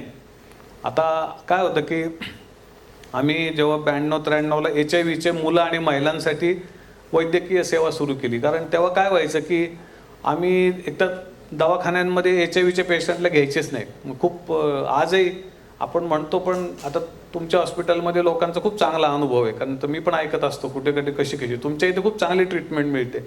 पण प्रायव्हेट ठिकाणी लोक काय बाबा एक 5,000ची देणगी घे, पण पॉझिटिव्ह पेशंट काही MTPला आणू नको, सिझरिनला आणू नको, डेंटल ट्रीटमेंटला आणू नको किंवा ऑर्थोपेडिक ट्रीटमेंट आहे आणूच नको म्हणतात लोक. का तर त्यांचं OT त्यांना पूर्ण 1 दिवस बंद ठेवायला लागेल एक पेशंट केला तर, अशी त्यांची कल्पना. कदाचित ती खरी असेल त्यांची धारणा. आणि दुसरं म्हणजे एक मोठा काळ HIV बद्दल फार लोकांना फोबिया होता, भीती होती. आणि पेशंटला म्हणजे ट्रीट करायला बऱ्याच अडचणी यायच्या. म्हणजे आमच्या एक बाई होत्या, त्यांचं नाव डॉक्टर मार्सिया वॉरन, ते MD मेडिसिन होत्या CMC वेल्लोरच्या. ते आमच्याबरोबर काम करायच्या. फार पॅशन होती त्यांना. आणि ते काय झालं की त्या कुठल्याच पेशंटला नाही म्हणायच्या नाही. त्याने एक नगरमध्ये मिशनचं हॉस्पिटल आहे, तिथं आम्ही त्याला ॲडमिट करायचो जरा जास्त क्रिटिकल झाला पेशंट तर, पण आमच्याकडे काही सोय नव्हती एवढी. आणि त्या बाई तिथं बघायच्या. हळूहळू काय झालं की त्यांना लोक एड्सच्या डॉक्टर म्हणायला लागले. MD मेडिसिन बाई हुशार, आणि त्यांच्याकडे फक्त एड्सचेच पेशंट जायला लागले. बरं, तेच पेशंट जायला लागले जे पैसेच देऊ शकत नाहीत. तर त्या बाईंनी त्याचं दुःख नाही मानून घेतलं की माझ्याकडे नॉर्मल पैसे देणारे पेशंट येत नाहीत आणि फक्त पैसे नसलेले एड्सचे पेशंट येतात, तर त्यांना मला फुकटच उपचार करावे लागतात. त्यांना खूप आनंद वाटायचा की माझ्याकडून सेवा होते. अशा त्या बाई होत्या. तर असे, पण त्या सोडून आम्हाला किती डॉक्टर मिळाले. एक डॉक्टर शहनाज आयुब नावाचे बाई, त्या पॉझिटिव्ह मुलांना खूप चांगल्या पिडॅट्रिशियन होत्या, ट्रीटमेंट द्यायच्या. आणि पण असे खूप जास्त डॉक्टर आम्हाला मिळत नव्हते काम करायला आमच्याबरोबर. आणि आमचं जे सेंटर आहे ते नगरपासून 12 किलोमीटरवर आहे. आणि आम्ही तिथे टपऱ्या झोपड्या टाकल्या. आता बायका यायच्या की आता आम्हाला हाकलून दिलं रेड लाईट एरियातून, मुलांसकट यायच्या, तर आम्हाला इथे ठेवा. आता आमच्याकडे काही ठेवायला जागा नव्हती. दुसरं म्हणजे उपचारच नव्हते ना काही. आम्ही काहीच करू, आम्ही डॉक्टर नव्हतो स्वतः. म्हणजे मी PhD डॉक्टर होतो, पण माझा विषय हा पॉलिटिकल सायन्स आहे, माझा मेडिकल सायन्सशी तसा संबंध नाही काही. पण त्या बायका यायच्या. तर आम्ही बायकांना म्हणायचो की अहो तुम्ही इकडे येऊ नका. म्हणजे कलकत्त्याच्या सोनागाचीपासून ते तुमच्या कामाटीपुऱ्यातनं फॉकलंड रोडवरून बायका, पुण्याच्या बुधवार शुक्रवार पेठ, नागपूरचं गंगा जमना, दिल्लीचं GB रोड, सगळीकडनं बायका यायच्या HIV झालेल्या. कारण त्यांना डिस्कार्ड करायचे, हाकलून द्यायचे. मग त्यांच्यासाठी आम्ही टपऱ्या बांधल्या. मग टपऱ्यांमध्ये वर एक बाई खाली एक बाई, इतकी वाईट अवस्था. आणि आम्ही म्हणायचो आमच्याकडे खायला नाही, औषध नाही, येऊ नका. तर बायका असं म्हणायच्या आलेल्या की हम तुम्हारे पास आते, हमको मालूम है, हमको तो मरना ही है, पर लेकिन सड़क में मरेंगे तो बच्चे का कुछ भी हो जाएगा, यहाँ मरेंगे तो कम से कम बच्चे के पास तुम देखेंगे. तर त्यांचा तो विश्वास होता. तसं तिथे येऊन बायका आनंदाने मरायच्या. आता हे असं म्हणणं चुकीचं आहे, पण त्यांना जे रस्त्यावर मेल्यानंतरची जी चिंता असायची, मुलाचं काय होईल काय होईल, त्याच्याऐवजी ते तिथं. आता आमच्याकडं काय, म्हणजे मी गमतीनं सांगतोय मजेदार, तुम्ही पण ती गोष्ट विसरून जा. पण आम्ही काय, आता आमच्याकडे डॉक्टर नसल्यामुळं आम्ही 15-16 प्रकारचे औषधं वापरायला शिकलो. मग आम्ही IV लावायचो, मग काय DNS, D10, D5 लावायचो, मग इंजेक्शन द्यायचो. आता त्या बाईंना आम्ही फोन करायचो, बाई पेशंटला दम लागलाय, काय करू? त्या बाई म्हणायच्या, बाबा दे डेरीफिलिन. आता मला आजही माहीत नाही डेरीफिलिन नक्की काय करतं, मला माहीत नाही. मग आम्ही ते पेशंटला विचारायचो, भाऊ तुझे दिवस भरलेत, काय करू? हे एक इंजेक्शन आहे, देऊ का तुला इंट्रामस्क्युलर? तो म्हणायचा द्या, आता दिवस भरलेत तर बघा तरी, झालं तर वाढले दिवस तर बरं आहे. घ्यायचं आणि ठपकन त्याला इंट्रामस्क्युलर मारून टाकायचं डेरीफिलिन. त्याला दम लागलेला असायचा, त्याचा दम कमी व्हायचा, तो थोडासा बरा व्हायचा. मग त्याला उचलायचं, रिक्षात टाकायचं आणि घेऊन जायचं त्या मॅडमना दाखवायला. तर असे आम्ही काय म्हणू त्याला, हे करता करता डॉक्टर झालो. तर आम्हाला लोक डॉक्टर म्हणायला लागले. आता आम्ही पण म्हणायचो आपण त्यांचा कॉन्फिडन्स लूज नको करायला, कारण आपण त्यांना हे सेवा देतो वैद्यकीय. पुढं फार प्रॉब्लेम झाला. पुढं आता आमचं सुसज्ज हॉस्पिटल झालं. आम्हाला गेट्स फाउंडेशननी पाथफाइंडर नावाची रिप्रोडक्टिव्ह हेल्थमध्ये काम करणारी संस्था आहे, त्यांच्याकडनं मदत केली. मग आम्ही HIV काम केलं. ह्या सगळ्या विषयांमध्ये आम्ही खूप वर्ष काम केलं. NACO बरोबर केलं, महाराष्ट्र एड्स कंट्रोल सोसायटी बरोबर केलं. आमचं हॉस्पिटल पण होतं. मग तिथं काय व्हायला लागलं की जुने पेशंट यायचे आणि आमच्याकडे चांगले डॉक्टर होते. ते चांगल्या डॉक्टरला ते काय चांगले म्हणजे खरे डॉक्टर, MD MBBS झालेले वगैरे. आणि मग त्यांना ते हात लावले की ते पेशंट काय म्हणायचं, डॉक्टर तुम्ही डॉक्टर आहे लेकिन तुमने हात नाही लागा ना हमको. तर पेशंट म्हणायचा, डॉक्टर म्हणायचे अरे आम्ही डॉक्टर आहेत, आम्हीच तुला उपचार देणार. ते म्हणजे वो नाही, वो हमको पुराने वाले डॉक्टर है ना, उनकाच गुण आता, उनकोच बोलावर उनकोच बोला हमको टोचो. अरे बापरे. तर ते आम्ही सांगायचो अरे आम्ही खोटे डॉक्टर होतो, आम्ही आपले बळच एकमेकाला डॉक्टर म्हणून तुमचा कॉन्फिडन्स वाढवत होतो, पण आम्ही खोटे आहेत सगळे, हे खरे डॉक्टर आहेत ऐका. तर असे आम्हाला त्याच्यातलं आनंद मिळाला. या कामामुळं काय होतं माहिती आहे का, जर काम नसतं केलं तर मी काय कॉलेजमध्ये शिकवणारा मास्तर झालो असतो, बाकी काही नाही. पण आता या कामामुळं मी सुरुवातीला मला पैसे नव्हते, मग मुलांचे केस कापायचो. मग त्यावेळेला आमचे 2 कट असायचे, म्हणजे पोरांसाठी राजेश खन्ना कट आणि अमिताभ बच्चन कट, आमचे फेमस त्यावेळेचे नाही का. आम्ही त्यांची कटिंग बिटिंग करायचो. मग आम्ही त्यांचे चपला बुटं, ठोका ठाकी, शिवण, प्रत्येक गोष्ट, कार्पेंट्री, सगळ्या गोष्टी आम्ही करायचो. कपडे धुवायचो, टिपा मारायचो, मशीन आणले शिलायचे. म्हणजे या कामाने आम्हाला शिंपी, चांबार, धोबी सगळे कामं शिकवले ना, सगळे स्किल आम्हाला दिले. नाही तर आम्ही फक्त मास्तरच राहिलो असतो. आणि आम्हाला काही काळ डॉक्टर पण व्हायची संधी मिळाली तुमच्यासारखी. आम्ही कितीतरी पेशंट टोचले तर जीव वाचवलेत त्यांचे. आता आमचा काही संबंध नाही आणि आम्हाला अथॉरिटी पण नाही आहे, म्हणून मी म्हटलं की ही गोष्ट इथंच विसरून जा. पण जेव्हा तुमच्या समोर माणसांचा जीव चाललेला असतो तर तुम्ही काय करणार, तुम्हाला तुमचं जेवढं ज्ञान आहे तेवढं घेऊन त्याला जेवढी मदत करता येते तेवढी करायला पाहिजे. आणि आम्ही भिलो नाही कधी. लोक म्हणायचे तुम्हाला TB होईल, तुम्हाला HIV होईल, कारण की आम्हाला माहिती होतं की आपण श्रद्धा ठेवली पाहिजे आणि फेथ कॅन मूव्ह माउंटन. तुमची श्रद्धा असली काही घडणार नाही. तुमच्याच मनात खूप शंका कुशंका असल्या की मग तुम्हाला बऱ्याच अडचणी येतात आयुष्यामध्ये. तर असं आम्ही शिकत गेलो, माणसं आली. आणि मेडिकल आता तर आमचा सेटअप खूप चांगला आहे. आम्ही आता स्नायडर नावाच्या कंपनीबरोबर एक सेटअप चालवतो नगर शहरामध्ये, आणि खूप सबसिडाईज रेटमध्ये आम्ही लोकांना लागणारे डायग्नोस्टिक्स, लॅब्स सगळं आम्ही स्वस्तात देतो. 10 रुपयात बरेचसे डायग्नोस्टिक्स करतो आम्ही, रक्ताच्या तपासण्या वगैरे. मग 20 रुपयामध्ये फिजिओथेरपी आणि वेट वगैरे देतो. हे सगळं स्वस्तामध्ये तिथे आम्ही आता उपलब्ध केलं आहे एका कंपनीच्या मदतीने. प्लस आमचं हॉस्पिटलमध्ये HIV लोकांना कुठले पैसे लागत नाहीत. तर असे आता गोष्टी आम्ही करतोय. पण असं आहे की फ्री आहे किंवा स्वस्त आहे म्हणून दर्जा कमी असायचा हे आमचं नाही. कारण आमचं पहिल्यापासून एक म्हणणं आहे, the best for the last. तो सगळ्यात खालचा आहे, त्याला सर्वोत्तम दिलं पाहिजे. आपल्याकडे काय की त्या सबस्टँडर्ड दिलं जातं सगळ्या गोष्टींमध्ये. तर आम्ही असं करतो की थोडं देऊ, शक्य आहे तेवढं देऊ, पण ते उत्तमच देऊ. असं नाही की ते स्वस्त आहे, फुकट आहे म्हणून कमी दर्जाचं आहे.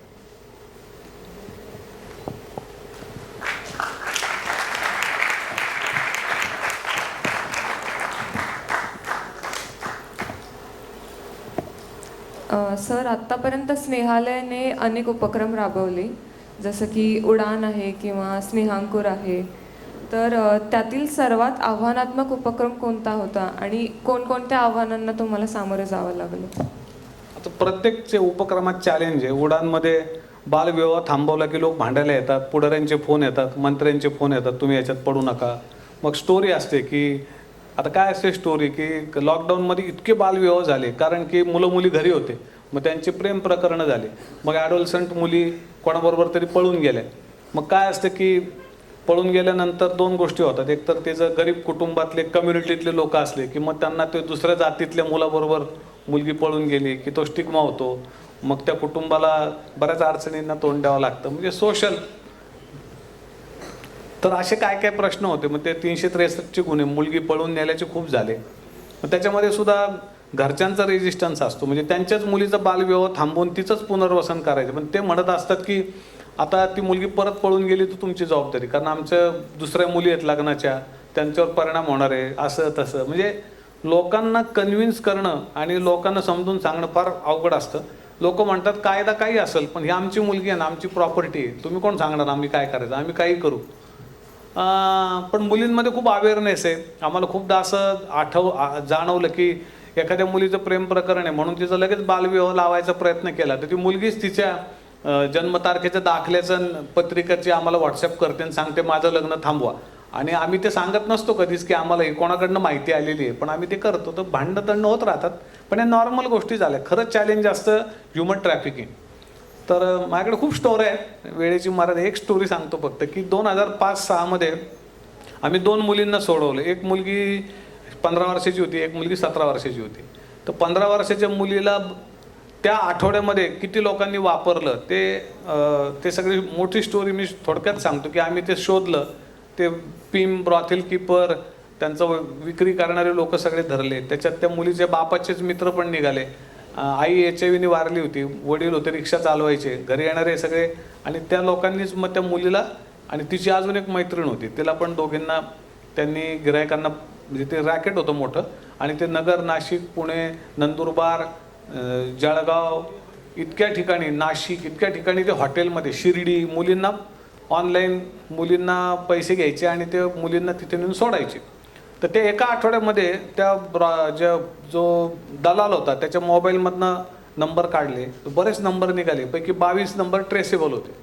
आणि दुसऱ्या मुलीच्या बाबतीत जो तिचा दलाल होता त्याचे 17 नंबर निघाले. जे 22 नंबर निघाले, आम्ही म्हटलं ठोका यांच्यावर ITPA. तेव्हा पॉक्सो नव्हता. पॉक्सो जो आहे prevention of protection of children from sexual offences act, हा 2012 साली आला. आमची केस 2005ची होती. तेव्हा फक्त ITPA आणि IPCचे कलम लागायचे त्यांना. तर मग आम्ही म्हटलं करा केस. तर ते पोलीस इन्स्पेक्टर तिथपासून ते खूप, म्हणजे प्रत्येकाला केस करायची इच्छाच नव्हती. मग आम्ही SP ला भेटलो, मग DIGला फोन केला. मग आमचं थोडंसं संस्था म्हणून जो दबाव आहे त्यांनी केस रजिस्टर केली. आणि मग आम्ही एक नंबर, कुठलं नंबर कोणाचा, कोणत्या हॉटेलमध्ये या गिरायकांनी त्या मुलीचा उपभोग घेतला, हे सगळं करायला सुरुवात केली. आणि आम्ही शॉक झालो, कारण त्या 22 आरोपीमध्ये पोलीस अधिकारी, वेगवेगळ्या पक्षांचे मोठे मोठे पुढारी, हॉटेलांचे मालक आणि नामचीन गुंड मावाली लोक, सगळे असे लोक होते. आणि ते वेगवेगळ्या पक्षांचे होते. आणि जेव्हा त्यांना धरलं तर आमदार त्यांच्या मदतीला, मंत्र्यांचे फोन, केस रजिस्टर करू नका, आमच्यावर खूप दबाव. आणि आम्ही एकदम शॉक झालो ॲक्च्युली. दुसरे 17 जे लोक होते ते पण असेच लोक होते, इन्फ्लुएन्शियल लोक. आणि त्याच्यात वकील होते इन्व्हॉल्व. सगळे वाटतं आपल्याला की हे खूप आता काहीतरी समाजाचे आधार आहेत किंवा काय, ते सगळे लोक त्याच्यात इन्व्हॉल्व. आणि खूप आम्ही 8 वर्ष लढाई करत होतो. आमच्यावर त्या मुलींना प्रोटेक्ट करणं, त्यांना त्यांचे घरचे लोक फुटले पैसे घेऊन, म्हणजे खूप स्टोरीची मोठी आहे. त्या मुलींना फोडण्याचे प्रयत्न झाले. आणि आमच्या कार्यकर्त्यांना सारख्या धमक्या, तुम्हाला HIVचे इंजेक्शन टोचू, हे करू ते करू. तर आम्ही या सगळ्या थ्रेटला तोंड दिलं. आणि आम्ही साक्षीदार पंच, अजय इथं ज्याचा तुम्ही सत्कार केला, तो पण त्या केसमध्ये एक साक्षीदार होता. असे आमची सगळी टीम साक्षीदार पंच होती. आम्ही 8 वर्ष रोज लढाई केली. आणि त्या लढाईनंतर या सगळ्या गुन्ह्यांमधल्या त्यांनी आमच्यावर खूप आरोप केले, ही संस्था ब्लॅकमेल करते, आम्हाला खूप हॅरेस करायचा प्रयत्न केला, आमच्या खूप चौकशा लागल्या. आम्ही सगळ्यात तोंड दिलं. आणि आम्हाला असं लक्षात आलं की कायदा आहे की 18 वर्षाच्या आतल्या मुलींना त्यांचं सेक्शुअल त्यांच्याशी जबरदस्ती करणं, त्यांना विकणं, त्यांचं कमर्शियली उपभोग घेणं ह्या चुकीच्या गोष्टी आहेत. पण ते कायद्याला काही अर्थच नाही, कारण व्यवहारामध्ये तर 13, 14, 15 वर्षाच्या मुली विकल्या जातात आणि ते मोठ्या वाटण्यासाठी त्यांना हार्मोनचे इंजेक्शन दिले जातात. आता हे सगळं एक वेगळं जग आहे. ह्या मुलींवर ते सुद्धा ते प्रयोग केले होते, कारण काही लोक म्हणायचे अरे या लहान मुली वाटतात, मग ते लहान नको वाटायला म्हणून त्यांना हार्मोन लावून इंजेक्शन लावून त्या अशा मोठ्या केल्या होत्या. तर अशा खूप गोष्टी आहेत ज्या त्याच्यात आम्ही ती लढाई आम्ही लढलो आणि 8 वर्ष डे नाईट लढाई होती ती. आणि खूप एस्टॅब्लिश लोक होते, पैसे आमिष दाखवायचे, लाख रुपये घ्या, 5 लाख घ्या, 10 लाख घ्या. मग शेवटी त्या गुन्ह्यामध्ये 8 वर्षांच्या लढाईनंतर डबल लाईफ इम्प्रिझनमेंट मिळाली. आणि ह्या आरोपींनी हायकोर्टात पण आम्ही त्यांच्या विरुद्ध लढलो, सुप्रीम कोर्टात पण आम्ही त्यांच्या विरुद्ध लढलो. मग ह्या आरोपींनी काय केलं की स्वतःच्या बायकांना घटस्फोट दिले दोघांनी, आणि ते म्हणले की आता आम्ही यांच्याशी लग्न करतो, आम्हाला माफी द्या. आणि म्हणजे ते घटस्फोट सगळं कागदावरचं होतं, त्यांच्या बायका होत्या, ते मुलं होते, पण त्यांनी आता सुटण्यासाठी म्हणून हे केलं. पण आम्ही कोर्टाला म्हटलं की हा तर असा सोपा मार्ग असतो ना की तुम्ही तात्पुरतं शिक्षा फक्त कंडोन करण्यासाठी त्या एक्सप्लॉइट करता तिच्या. शेवटी त्या आरोपी तरी पण त्याला फायदा मिळून तरी 4.5 वर्ष इतर लोक तुरुंगात दीर्घकाळ राहिले. तो एक आरोपी त्यांनी 2 आरोपींनी तो फायदा घेतला की आम्ही लग्न केलं, नंतर परत सोडून दिलं. परत सगळं टर्म पूर्ण झाल्यावर परत त्यांनी म्हणजे ती मुली सोडून दिल्या लग्न करून, त्यांनी जबाबदारी काही घेतली नाही पण फायदा घेतला. तर आम्ही आमच्या पद्धतीने लढलो आणि त्याच्यामुळे नगर जिल्ह्यामध्ये 3 मोठे बदल झाले. म्हणजे 3,500 महिला वेश्या व्यवसायात आहेत, पण एकही मायनर मुलगी नाही, कारण की तो एक थ्रेट तयार झाला कायद्याचा. आज तुम्ही कुठेही जा, पुणे, मुंबई इथल्या रेड लाईट एरियामध्ये जातो, मला कितीतरी लहान मुली रस्त्यावर विकायला दिसतील, पण आमच्या जिल्ह्यामध्ये एकही अल्पवयीन मुलगी तुम्हाला धंद्यात दिसणार नाही. दुसरं, न्यायालयाच्या कामामुळे सेकंड जनरेशन प्रॉस्टिट्यूशन बंद झालं. आणि तिसरी महत्त्वाची गोष्ट म्हणजे जे सेक्शुअली ट्रान्समिटेड डिसीजेस आहेत, तर ते आता एकदम मायन्यूट प्रमाणे HIV दिसतं, पण सिफिलिस, गनोरिया सारखे आजार होतात महिलांना, ते तर 100% बंद झाले. कारण की आम्ही त्यांच्या पार्टनर बरोबर पण त्यांचे क्लब्स केले आणि त्यांच्यावर पण उपचार केले. फक्त बायकांवर टार्गेट करून काय फायदा नसतो, त्यांना आजार आणून देणारे जे लोक आहेत त्यांच्यावर पण काम करावं लागतं तुम्हाला. तर ही एक ते मेथडॉलॉजी आम्ही थोडीशी इंट्रोड्यूस केल्यामुळे आम्ही त्याच्यात पण खूप यशस्वी झालो. तर अशा प्रकारे ह्या केसमधून आमच्या असं लक्षात आलं की कायदा खूप चांगला आहे, पण आपल्या देशाचा प्रॉब्लेम काय माहिती आहे का, आपल्या देशामध्ये कुठल्याही केसमध्ये साक्षीदार आणि पंच मिळत नाहीत. आणि जे शिकलेले पांढरपेशे लोक असतात त्यांना ते कुणी साक्षीदार पंच व्हायला तयार होत नाहीत. आणि म्हणजे जेसिका लाल केस माहिती का तुम्हाला? जेसिका लाल दिल्लीमध्ये एक बार वेट्रेस होती ती, म्हणजे ती हौशेनं जायची कामाला आणि एक माणूस तिची छेडछाड काढत होता. तर त्या बारमध्ये 10,000 रुपये भरल्यावर एंट्री होती आणि कमीत कमी प्रत्येक माणसाचं बिल आहे 10-15 हजार व्हायचं. म्हणजे तिथे करोडपती लोक, त्या करोडपतीच्या खालचे कॅटेगरीतले लोक येतच नव्हते. एका दिवसात 25-30 हजार 40 हजार जे उडवू शकतात तेच लोक तिथे जाऊ शकत होते. तर त्या माणसाला राग आला की ही बार वेट्रेस आहे, ही कसं काय मला हात लावू देत नाही अंगाला, ही कोण एवढी. आणि तो करंटमध्ये होता, त्याने लगेच पिस्तूल काढलं आणि तिला ठॉय ठॉय गोळ्या घातल्या. आणि हे बघणारे तिथं 100 लोक होते आणि ते सगळे सूट बूट नामवंत लोक, पैसेवाले, बिझनेसमन, बॅरिस्टर, डॉक्टर्स, वकील, चार्टर्ड अकाउंटंट, भारी भारी लोक तिथं बसले होते.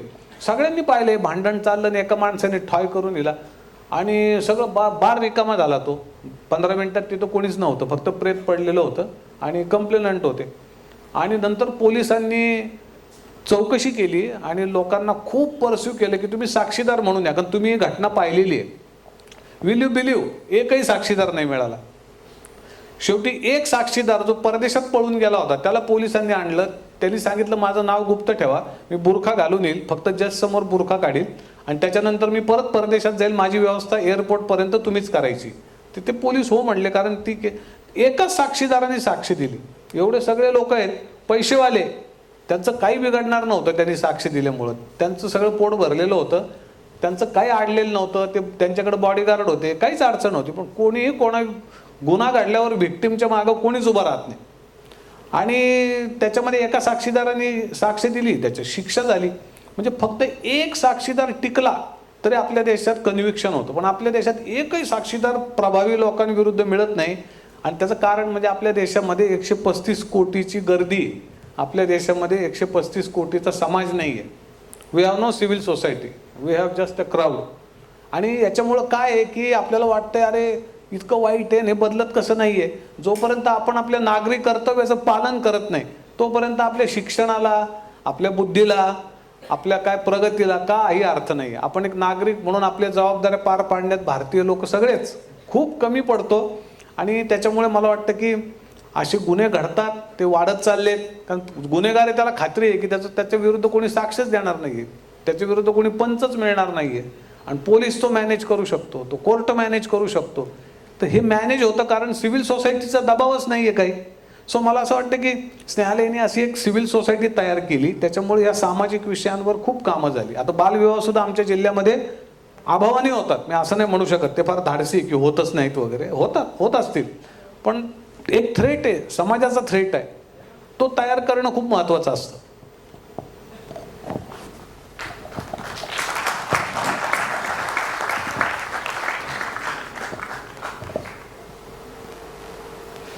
अ, 2020 साली कोविड-19चं सावट अख्ख्या जगावर पसरलं होतं. महाराष्ट्रालाही त्याचा धक्का बसला. लॉकडाऊनच्या या काळात स्नेहालयावर काय परिणाम झाला? आम्ही आमचे एकही मूल किंवा महिला घरी पाठवली नाही. आम्ही महिलांना आवाहन केलं की तुम्ही धंदा बंद ठेवा तुमचा. आता ही खूप अवघड गोष्ट होती, पण मी त्यांना म्हटलं की जसं HIV बाबतीत लोक म्हणतात नाही तो वेश्यांनी पसरवला, तसं लोक कोविडच्या बाबतीतही म्हणतील की हा तो महिलांनी पसरवला, बंद करा. मग बंद करा तर पुढं काय करायचं हा प्रश्न आहे ना. तर मग त्यांना आम्ही सुरुवातीला अन्नधान्याची मदत केली, मग तयार अन्न दिलं, मग नंतर त्यांना आम्ही छोटे छोटे व्यवसाय काढायला प्रवृत्त केलं. कारण आमचं उद्दिष्ट हा महिलांना व्यवसाय टिकवणं हा नसून त्यांचं सामाजिक पुनर्वसन करणं आणि परत समाजाशी त्यांना जोडणं हा आहे. म्हणजे आमची प्रतिज्ञा असते की वेश्या म्हणून जगले पण वेश्या म्हणून मरणार नाही. कारण की त्यांना एक डिग्निफाईड लाईफ जे त्यांच्या इच्छेविरुद्ध आणलं आहे तर त्यांना डिग्निफाईड लाईफ मिळालं पाहिजे. तर त्यांना आम्ही अनेक व्यवसाय काढून द्यायचा प्रयत्न केला. खास करून त्या काळामध्ये लोकांचे कपडे धुणे, वृद्ध लोकांची सेवा, नंतर अन्नधान्याचे डबे पोचतं करणे, ह्याच्यात खूप महिलांनी व्यवसाय चेंज केला आणि त्यांना तो रोजगार मिळाला. आमच्या बऱ्याच संस्थांनी आपले लाभार्थी घरी सोडले, आम्ही एकही मूल घरी सोडलं नाही. म्हणजे आम्ही 500 लोक तेव्हा आमच्या प्रकल्पामध्ये राहत होतो, बेनिफिशरी, कर्मचारी आणि मुलं. मग त्यांच्यासाठी आम्हाला धावपळ करावी लागली, लांबून अन्नधान्य आणावं लागायचं, भाज्या शोधाव्या लागायच्या, ट्रान्सपोर्टला प्रॉब्लेम होते. पण लोकांनी खूप जनरसली आम्हाला मदत केली. त्या काळामध्ये आम्ही 4 महत्त्वाच्या गोष्टी केल्या. पहिली गोष्ट म्हणजे रोटरी क्लबच्या मदतीने 1,500 लोकांचं आयसोलेशन सेंटर चालवलं. 1,500 लोक बरे झाले. 8-8, 10-10 दिवसाची फ्री ट्रीटमेंट आणि त्यांना औषधोपचार आणि ज्यांचं सिम्प्टोमॅटिक उपचार सगळे आम्ही त्यांना देत होतो. म्हणजे ज्यांना काय O2 वगैरे लागत नव्हता त्या लोकांना आमच्या तिथे औषधे देऊन आम्ही बरं केलं. ऑलमोस्ट त्या काळामध्ये हॉस्पिटलमध्ये ॲडमिट व्हायला 50,000 ते 1,00,000 रुपये जायचे. 8 दिवस तुम्ही आतमध्ये असाल तर प्रायव्हेट हॉस्पिटलमध्ये. आणि गव्हर्नमेंट हॉस्पिटल सगळे ओसंडून वाद चालले होते, तिथं प्रवेश पण अवघड होता आणि क्रिटिकल पेशंटला तिथं होतं. बाकी जे नॉर्मल उपचार घेऊन बरे व्हायचे पेशंट आहे, ज्यांचा काय तो स्कोअर हा 10-12च्या आत आहे, त्या लोकांना इकडं बरे व्हायचे लोक. अशा आम्ही 1,500 लोकांना मदत केली. ऑलमोस्ट 15 कोटी रुपये आम्ही लोकांचे वाचवले. त्याशिवाय आम्ही भरपूर औषध कंपन्यांना भेटून औषधाचे किट्स तयार केले करोनाचे, ते आम्ही लोकांना दिले जे गरजू होते ते. याशिवाय आम्ही गिव्ह इंडियाच्या मदतीने ज्यांच्या कुटुंबातला ब्रेडविनर मेला करोनामुळे गेला, म्हणजे त्या कुटुंबाला आम्ही प्रत्येकी 30,000 रुपये मिळून दिले थेट त्यांच्या खात्यामध्ये. पण तो सर्वे, ते लायझनिंग हे सगळं आम्ही केलं. नंतर आम्ही लोकांची रोजगार गेलेले होते त्यांना, पुष्कळ लोकांना रोजगार आमच्या कंपन्यांमध्ये मिळवून द्यायचा प्रयत्न केला नगरच्या. नंतर जे मायग्रंट लोक होते पुणे, ठाणे, मुंबईमधून नॉर्थकडे चाललेले, त्यांना रस्त्यामध्ये त्यांचे फार हाल होत होते. त्यामुळे आम्ही, नगर जिल्हा मध्यवर्ती महाराष्ट्राचे सगळे रूट्स आमच्या इथून जातात, त्यामुळे आम्ही जवळपास 3 ठिकाणी सेंटर उभे केले. तिथे लोकांना करोनाचं किट म्हणजे सेफ्टी किट, त्याच्यामध्ये मास्क, सॅनिटायझर, नंतर तिथे धाब्यांवर आंघोळीची सोय, त्याच्यानंतर वैद्यकीय त्यांची तपासणी, त्यांना जेवणा खाण्याचे ड्राय किट्स आणि नंतर त्यांच्या घरापर्यंत पोहोचण्यासाठी त्यांचं लायझनिंग करणे, बसेस करून देणे, ट्रक्समध्ये करून देणे, हे सगळं आम्ही केलं. मग लोक पायी निघाले होते, मग त्यांना चपला बूट त्यांचे नव्हते, मग त्यांना ॲडिशनल चपला बूट. मग तुम्हाला ते प्रॅम माहिती आहे बाळांना व्हायला, तसे आम्ही खूप प्रॅम गोळा केल्या. कारण जे लोक सामान घेऊन चालले होते पुणे मुंबईहून राजस्थान किंवा गोरखपूर, उत्तर प्रदेश, मध्य प्रदेश, त्यांना ते सामान पाठीवर अंगावर घेणं शक्य नव्हतं. आणि त्यांना मेकॅनिकली काही मदत करणं शक्य नव्हतं. आम्ही प्रॅम दिले, प्रॅममध्ये टाका सामान, ढकलत ढकलत जा. छोट्या छोट्या गोष्टी असतात दॅट मेक अ डिफरन्स अशा क्रिटिकल टाईममध्ये. आणि आम्ही आमचं काम वाढवलं. जेव्हा क्रिटिकल टाईम असतो तेव्हा खरं सामाजिक संस्थांची गरज जास्त असते. आणि आम्ही असं म्हटलं की ही वेळ घरी बसायची नाही आहे घाबरून, तर ही वेळ समाजाला खूप मदत करायची आहे. मग आंदोलनं पण केले. जेव्हा रेमडेसिवीर अव्वाच्या सव्वा किमतीला मिळत होतं, किंवा आमच्या नगरचे सगळं ऑक्सिजन संपला आणि जिल्ह्यात भांडणं सुरू झाले ऑक्सिजनचे सिलेंडर मिळवण्यासाठी. आता आमच्या इथे चाकणला प्लॅन्ट आहे पुणे जिल्ह्यात, तिथून सगळ्या महाराष्ट्रात जायचे सिलेंडर. तर ते पुणे जिल्ह्याच्या कलेक्टरने सांगितलं पहिले पुण्याची गरज भागेल आणि मग महाराष्ट्र, मग बाकीच्या ठिकाणी पेशंट मरायला लागले. मग आम्ही सत्याग्रह केला, उपोषण केलं कलेक्टरच्या दारात. म्हणजे कधी सिस्टम बरोबर पण काम करावं लागतं, कधी सिस्टमच्या विरोधात सत्याग्रह पण करावा लागतो. आणि तो आम्ही केल्यामुळे लोकांच्या वेदना कमी करण्यामध्ये आम्ही मदत केली. आणि अजून एक लास्ट बट नॉट लिस्ट म्हणजे आम्ही जेव्हा घरामध्ये सगळे पेशंट आणि एक माणूस मेला तर त्याची मौत कोण करणार, तर लोक आम्हाला कॉल करायचे. आमची एक टीम होती, त्या टीमने जवळपास 250 वगैरे लोकांचे अंत्यसंस्कार करायला मदत केली. जाणे, प्रेत उचलणे, ठेवणे, त्याचे काही लिगल फॉर्मॅलिटीज पूर्ण करून देणे. तर आमची पण त्यावेळेला क्षमता कमीच होती. ॲम्ब्युलन्स 2 होत्या आमच्याकडे. आम्ही पुरेपूर क्षमतेने सगळं, आणि आमचं हॉस्पिटल आम्ही ओपन करून टाकलं. म्हणजे तिथे फक्त करोनाचे पेशंट्स घेतले. आणि खास करून झोपडपट्टी, रेड लाईट एरिया, HIV झालेले लोक, ज्यांना इतर ठिकाणी ॲक्सेस नाही आहे, त्यांना आम्ही आमच्या हॉस्पिटलमधनं चांगल्या प्रकारे उपचार दिले या काळात.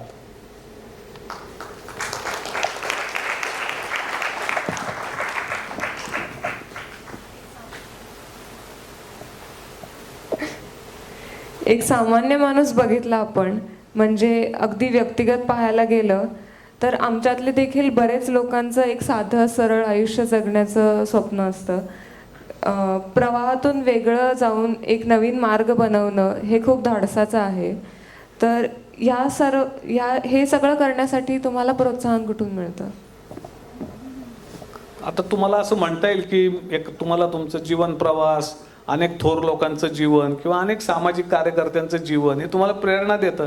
पण हे काय माहिती का, ही एक फक्त तुम्हाला एक म्हणजे एक मानसिक बळ असतं की असं होऊ शकतं. पण शेवटी तुम्हालाच स्वतःला निर्णय घ्यावा लागतो. मी म्हटलं तसं की तुम्हाला तुमच्या जगण्याचं पर्पज शोधता आलं पाहिजे. ते पर्पज जर तुमचं क्लॅरिफाईड असेल, त्याच्यामध्ये क्लॅरिटी असेल, तर मग तुम्हाला आहे ना की तुम्हाला माहिती असते की तुम्हाला हेच करायचं आहे, तुम्हाला दुसरं करायचं नाही. समजा कोणी म्हटलं की तुम्हाला इतके पैसे देतो आणि तुम्ही दुसरंच काहीतरी काम करा, आम्ही करायचं का नाही, तुमच्याकडे चॉईस आहे. समजा आम्हाला स्नेहालयाला कोणी म्हटलं की तुम्ही रेड लाईट एरिया, झोपडपट्ट्या, आता आम्ही झोपडपट्टीमध्ये रिडेव्हलपमेंटमध्ये काम करतो. म्हणजे आम्ही 2000 मुलांबरोबर झोपडपट्टीतल्या काम करतो, महिलांबरोबर काम करतो. एका झोपडपट्टीत आम्ही 300 लोकांना 1 लाख रुपये 300 स्क्वेअर फूटचं घर देतोय. पैकी आम्ही 35 घरं वाटली आता 8 मार्चला. उरलेल्या 265 घरांचं बांधकाम चाललंय आत्ता. आता या अशक्य गोष्टी आहेत, पण ते खूप महत्त्वाच्या आहेत आम्हाला वाटतं. एक रोल मॉडेल क्रिएट केलं पाहिजे, कारण संस्था काही सगळं जग बदलू शकत नाहीत. संस्था रोल मॉडेल क्रिएट करत असतात आणि लोकांना इन्स्पायर करत असतात ते करण्यासाठी. तर ह्याच्यामध्ये तुम्हाला तुमचे ड्रीम्स इन्स्पायर करत असतात, तुम्हाला तुमचं जगण्याचं पर्पज इन्स्पायर करत असतं. आणि याशिवाय दुसऱ्या गोष्टीकडून तुम्ही इन्स्पायर होत असाल तर ते तुमचं टिकत नाही. आणि अजून एक गोष्ट असते की तुम्हाला काम करताना सतत लक्षात ठेवायला लागतं की हे काम तुम्ही दुसऱ्यासाठी अजिबात करत नाही आहे. हे काम ही तुमची स्वतःची गरज आहे, तुमच्या मनाची गरज आहे, तुमच्या कॉन्शियसची गरज आहे. हे तुम्ही ठरवलेलं काम आहे. हे काम केल्यामुळं तुम्हाला आनंद मिळेल इतकंच तुम्ही लक्षात ठेवलं पाहिजे. ह्या कामामुळे दुसऱ्याचं जीवन बदलेल, मग तो तसा वागेल, असं होत नसतं. सो मला असं वाटतं की तुमचं जगण्याचं पर्पज आणि तुमचे स्वतःचे जगण्याची उद्दिष्ट ही तुम्हाला बळ देत असतात आणि ती तुम्हाला सस्टेन करतात तुमच्या या जर्नीमध्ये. तुम्ही जर बाहेरून काहीतरी प्रेरणा, आदर्श ते बघताल, पण ते तुम्हाला फार काळ टेम्पररी तुम्हाला मोटिवेट करतील, पण लॉंग टर्म तुम्हाला टिकण्यासाठी तुमचा आंतरिक जो मनोबल आहे ते खूप तुमच्यासाठी महत्त्वाचं असतं. आणि ते तुम्हाला तुमचं पर्पज आणि तुमचे स्वप्नांवरची तुमची श्रद्धा या 2 गोष्टींमधनंच फक्त मिळू शकतं.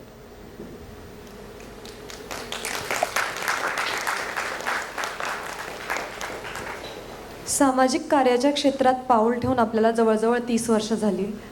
इथपर्यंतच्या प्रवासात तुम्हाला कुठली खंत जाणवते का? कुठली खंत जाणवते का? नाही, मी म्हणलं तसं असं खंत काही नाही. एकच खंत आहे ते म्हणजे काय होतं की आरोग्याकडे दुर्लक्ष होतं माणसाचं. माणूस काय करतो, स्वप्नांसाठी खूप वाद जातो. तर मला असं वाटतं की माणसाने स्वतःसाठी 1 तास ठेवला पाहिजे, जो मी तारतम्य न ठेवल्यामुळं काय झालं की मला 1 वर्षापूर्वी 6 महिन्यापूर्वी मला डायबिटीजचा त्रास सुरू झाला आणि माझं आरोग्य फार चांगलं होतं. माझं घोड्यासारखं स्टॅमिना होतं, मी कितीही तास काम करायचो. पण मी अजिबात खाण्यापिण्याची पथ्य न पाळणे, म्हणजे वास आला की मी वडापाव खाणारच रस्त्याने जाताना, मला पुढं जावतच नव्हतं. आता अशा सवयी मी टाळू शकलो असतो ना, दॅट वॉज अवॉइडेबल ॲक्च्युली. व्यायामासाठी 1 तास मी ठेवायला पाहिजे होता. पूर्वी मी करायचो, मी सोडून दिलं मागच्या काही काळामध्ये. आणि असं सारखं वाटायचं की आज पहिले काम करतो नंतर व्यायाम करतो. कारण ती सगळ्यात, प्रत्येक माणूस जी गोष्ट उद्यावर ढकलतो अशा ज्या गोष्टी आहेत, त्याच्यात एक असतं दुसऱ्यासाठीचं काम, म्हणजे दुसऱ्याला बेनिफिट होईल प्युअरली असं काम, आणि आरोग्य म्हणजे व्यायाम, हे 2 गोष्टी माणूस नेहमी पोस्टपोन करत असतो. ते उद्या करू उद्या करू. तर मी ते आरोग्याकडे दुर्लक्ष केलं. एवढी एक माझी थोडीशी खंत आहे. बाकी तुम्हाला काहीतरी तर सोडायलाच लागणार होतं. मी काही त्या गोष्टी, म्हणजे ठीक आहे तुम्हाला, तुम्ही आर्थिकदृष्ट्या स्वयंपूर्ण आहात इतकंच ठीक आहे, पण तुम्ही काय म्हणू, तुम्ही एक ॲफ्लुएंट लाईफ काही जगू शकत नाही. पण ते आपली इच्छाच नाही आहे मुळामध्ये, त्याची काही खेद खंत नाही आपल्याला. तर मला असं वाटतं तेवढीच एक आरोग्याचीच खंत आहे. बाकी खंत काही नाही आहे, खूप आनंद आहे या प्रवासात. आणि या रस्त्याला आल्यामुळे खूप उत्तम माणसं भेटली जगातली, खूप जग पाहायला मिळालं. मी आता 2018मध्ये अमेरिकेत गेलो होतो. मला 13 विद्यापीठांनी बोलवलं तिथल्या, स्टॅनफर्डपासून कोलंबियापर्यंत. आणि माझ्यासमोर एक माणूस बसला होता, तो प्रश्न विचारत होता स्टॅनफर्डमध्ये. तर मी म्हटलं की म्हणजे माझं संपलं. मग तो नंतर माझ्यावर त्यांनी चहा पिला, आम्ही खूप गप्पा मारल्या.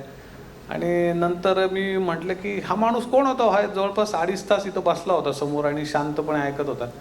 तर ते मला त्या माणसाने सांगितलं, अरे तो माहीत नाही तो हा माणूस कोण आहे. म्हटलं मला नाही माहिती हो कोण मनुष्य हा. तो म्हणे हा अल्फाबेट नावाच्या कंपनीचा चेअरमन आहे. ओके. आणि अल्फाबेट काय म्हटलं तर ते म्हणे ज्यांनी लॅरी पेजला गुगल कंपनी काढण्यासाठी पैसे दिले ना, आज अखेर जो मदत करतो, मेंटॉर आहे त्यांचा, हा तो माणूस आहे जो तुमच्यासमोर 2.5 तास बसला होता. अरे बाप. आणि तो मला विचारत होता की तुमचे पुढचे प्लॅन्स काय आहेत आणि how can I help you. म्हटलं I will let you know by email. किती मूर्ख आहे मी. सो सांगायचा मुद्दा असा असतो की तुमच्याकडे माणसं येतात, भेटतात, हे ह्या कामामध्ये खूप महत्त्वाची गोष्ट आहे. अनंत लोक भेटतात तुम्हाला जे तुमच्याबद्दल प्रेम बाळगतात, त्यांच्याकडून तुम्हाला खूप शिकायला मिळतं. इथे मुंबईमध्ये एक रमेश कचोलिया नावाचे गृहस्थ आहेत, ते माझे गॉडफादर आहेत. ते नावही तुम्हाला माहीत नसेल, पण मी मॅक्झिमम गोष्टी मागच्या 30 वर्षात त्या माणसाकडनं शिकलो. एक निमेश सुमती म्हणून आहे, तर फायनान्सेसमध्ये वगैरे कामं करतात, पण महाराष्ट्रातल्या पाणी फाउंडेशनपासून सगळ्या संस्थांचा तो बॅकबोन असलेला मनुष्य आहे. आमिर खान मला खूपदा भेटतात. आम्ही पाणी फाउंडेशनचे पार्टनर आहोत. सत्यमेव जयतेमध्ये आम्ही पहिली फीचर केलेली संस्था स्नेहालय होती. ती सगळी टीम आमच्या बरोबर आहे, सत्यजित भटकर आणि सगळेच. तर ह्या गोष्टींमधून तुम्हाला ना खूप उत्तम माणसं मिळतात, तुम्हाला उत्तम कल्पना मिळतात. म्हणजे मी आत्ता भारताच्या अमृत महोत्सवानिमित्त स्वातंत्र्याच्या काहीतरी करायचं होतं तरुण लोकांबरोबर. आमचा युवा निर्माण नावाचा प्रोजेक्ट आहे, तो गेली 22 वर्ष काम करतो. तर आम्ही 150 पोरांना घेतलं. हां, ज्याला 60 दिवस देता येतात अशी 150 मुलं निवडली आणि त्यांना घेऊन आम्ही भारतातून नगरमधून निघालो आणि नोआखाली बांगलादेशला गेलो. आणि आम्ही त्यांना 500 संस्था आणि चेंज मेकर दाखवले आणि त्या पोरांना भरपूर कल्पना दिल्या, कारण त्यांना काहीतरी बदल करायचा आहे. मग त्यांना ज्यांनी पैसे कुठनं येणार आणि माणसं कुठनं येणार, 2च तर प्रश्न असतात. त्यांची उत्तरं शोधणारी माणसं दाखवली तर तुम्ही डॉक्टर आहेत सगळे म्हणजे होणारे. म्हणून तुम्हाला सांगतो, मला एक डॉक्टर आयाश तांबोळी नावाचा माणूस भेटला. हा BJ मेडिकल कॉलेजचा पास स्टुडंट आहे. तर मला कोणतरी सांगितलं तो छत्तीसगडमध्ये आहे आणि जाताना शिरूरला त्याच्या आईवडिलांना आम्ही भेटलो. म्हटलं तुमच्या पोराला सांगा आम्हाला चहा पाणी करायला, आम्ही छत्तीसगडमधनं जाणार आहे, बांगलादेशमध्ये चाललो. तर तो ते आईबापांनी लगेच फोन करून सांगितलं, अरे आयाज हे बच्चे आ रहे इनको चाय पिला. बोला चाय नाही, मैं खाना भी खिलाऊंगा. अच्छी बात आहे. तिकडे गेल्यावर आम्ही म्हणलं ते रायपूरमध्ये आयास तांबोळी, तो प्रत्येक माणूस आमच्याशी एकदम आदराने बोलायला लागला. बॉर्डरपासून तहसीलदार कलेक्टर आमच्या मदतीला. म्हटलं हे काय चमत्कार आहे बा. तिथे गेल्यावर समजलं की आयास तांबोळी हा डॉक्टर आहे आणि त्याने अख्ख्या छत्तीसगडच्या आदिवासी भागामधली पूर्ण वैद्यकीय सेवेची जी सगळी दुरावस्था आहे ती पूर्ण त्या माणसाने बदलून टाकली. आणि तिकडे आदिवासी भागात डॉक्टर जात नाहीत. तर त्यांनी त्याच्या बॅचमेटला सगळे शोधले कोण कोण काय काय करतात. त्यांनी प्रत्येक बॅचमेटला सांगितलं, यार तू 3 महिने द्यायला पाहिजे, ते कॅम्प्स घे, ऑनररी काम कर, आणि तिथे सायकियाट्रिस्ट, गायनेकोलॉजी जे कधीच त्या आदिवासी भागात गेलेले नव्हते, दातेवाडा, अमुक ढमुक, खूप तिथे त्या माणसाचं तिथं आदराने नाव घेतात, कारण त्यांनी एज्युकेशनमध्ये पण अशीच मोठी क्रांती केली. त्याला जिथं जिथं संधी मिळाली. तो आता ॲडिशनल सेक्रेटरी वगैरे लेवलला आहे. आता तो डॉक्टर आहे, पण त्याची पॅशन होती की मी काय पेशंट तपासत बसेल त्याच्यापेक्षा मी एका मोठ्या समुदायाचं आरोग्य सुधारू शकतो का, दॅट वॉज हिज ड्रीम. मी पोरांनाही, आमच्यावर काही डॉक्टरही होते, एक 65 वर्षाच्या बाई होत्या, डॉक्टरीन बाई, डॉक्टर मेघना मराठे. क्रॉनिक डायबिटीज होता त्यांना, पण ती एकमेव बाई होती जी कधी सायकलीवरून उतरत नव्हती, म्हणजे ठरलेल्या डेस्टिनेशनलाच उतरणार. आणि हे पोरं जर थकून चहा प्यायला इकडं तिकडं पळायला लागले की ती प्रत्येकाला खडसवायची. अजून एक डॉक्टर मनीषा लाड्डा म्हणून बाई होती, त्यांनी पण प्रॅक्टिस बंद केली, आमच्या बरोबर आल्या. तर मला असं वाटतं की मी पण खूप शिकलो. बांगलादेशमध्ये आम्ही गेलो, असंख्य अनुभव घेतले. तिथे गांधीजींचा आश्रम आहे आणि आमच्या सगळ्या कल्पना बदलल्या, पर्स्पेक्टिव्ह बदललं. आणि ती सद्भावना यात्रा होती, आम्ही सद्भावनेची गाणी म्हणायचो. आता त्या यात्रेत बंगालमध्ये तिकडे भाषेचा प्रॉब्लेम आहे, म्हणजे बांगलादेशमध्ये लोकांना इंग्रजी हिंदी एवढं नाही, हिंदी कळतं, इंग्रजीचा विषयच नाही. मग आम्ही म्हटलं अरे आपण बंगालला कनेक्ट करायला चाललो, बांगलादेशला, तर आपल्याला बंगाली गाणी आली पाहिजे. मग आम्ही रवींद्रनाथांची 2 गाणी शिकलो. आम्ही सगळे म्हणायचो, जोडी तर दक्षिणी क्यू नाशी तो बे एकला चालो रे, सगळेजण म्हणायचो. काय काय नवीन नवीन गोष्टी ऐकायला शिक. मला असं वाटतं की हा जो मार्ग आहे ना सामाजिक कामाचा, हा तुम्हाला माणूस म्हणून समृद्ध करतो, प्रोफेशनल म्हणून पण तुम्हाला समृद्ध करतो. तुमचं जे कौशल्य तुम्ही फक्त स्वतःच्यासाठी वापरताल, तर स्वतःचं भागून तुम्ही अनेकांसाठी ते वापरू शकता. अशी विद्या तुम्हाला ह्या कामामधून मिळते. So I am always grateful. I am the first beneficiary of this work. आणि मला वाटतं की तुम्ही पण अशा कामामध्ये जर पहिलं पाऊल टाकलं, तुमच्या लक्षात येईल, तुम्हाला वाटते तुम्ही दुसऱ्यांसाठी काहीतरी फिलॅन्थ्रॉपी करायला आलेला आहात, नंतर तुमच्या लक्षात येईल की हे काम फक्त तुम्हाला समृद्ध करत असतं आणि माणूस म्हणून उजवं करत असतं.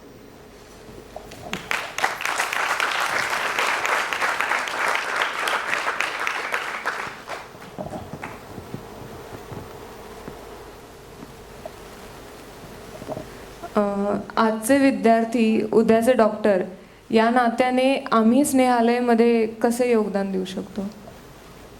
मी असं म्हणतो की स्नेहालयमध्येच योगदान द्या असं नाही. तुम्ही अनेक संस्था आहेत चांगलं काम करणारे. एक शशिकांत अहंकारी म्हणून आहेत, ऐकलंय का तुम्ही नाव? अत्यंत हुशार डॉक्टर, MBBSचा टॉपर, गोल्ड मेडलिस्ट. आणि इकडेच पुण्यामध्ये शिकला, मुंबईमध्ये प्रॅक्टिस केली. मग तो मराठवाड्यामध्ये अंडूर नावाच्या दुर्गम ठिकाणी गेला जिथे एकही डॉक्टर नव्हता. आणि त्यांनी तिथे हॅलो मेडिकल फाउंडेशन नावाची एक संस्था सुरू केली. सगळे डॉक्टर आहेत आणि त्यांनी तिथं फार उत्तम सेवा कार्य केले. जाऊन पाहायला पाहिजे तुम्हाला अंडूरला हॅलो मेडिकल फाउंडेशन कसं करतं. माझा एक मित्र आहे, त्याचं नाव आहे डॉक्टर आशिष सातव आणि कविता सातव. त्यांच्याविषयी तुम्ही ऐकलं आहे का? आशिष सातव हा MD मेडिसिन आहे, कविता सातव ऑप्थल्मॉलॉजिस्ट आहे. आणि त्यांची महान नावाची संस्था आहे आणि ती संस्था आहे मेळघाटमध्ये.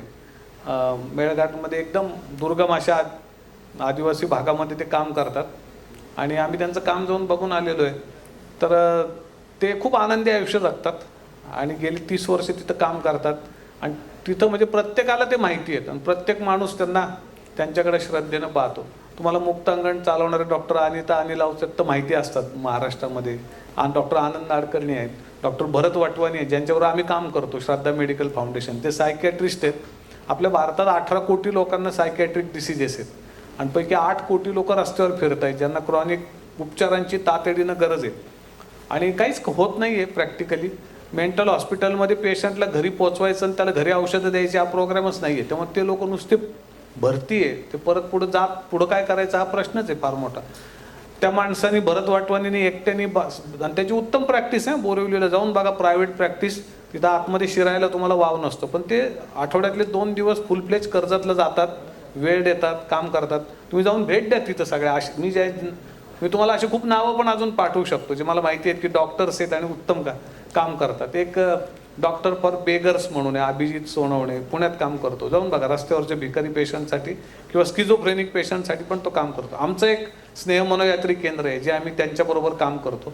आम्ही एक मनोबल नावाचं व्यसनमुक्ती केंद्र चालवतो. एक नीरज करंदीकर नावाचा सायकॅट्रिस्ट आहे, पूर्ण वेळ आमच्यावर काम करतो. म्हणजे तो 2 दिवस आमच्यासाठी पूर्ण देतो.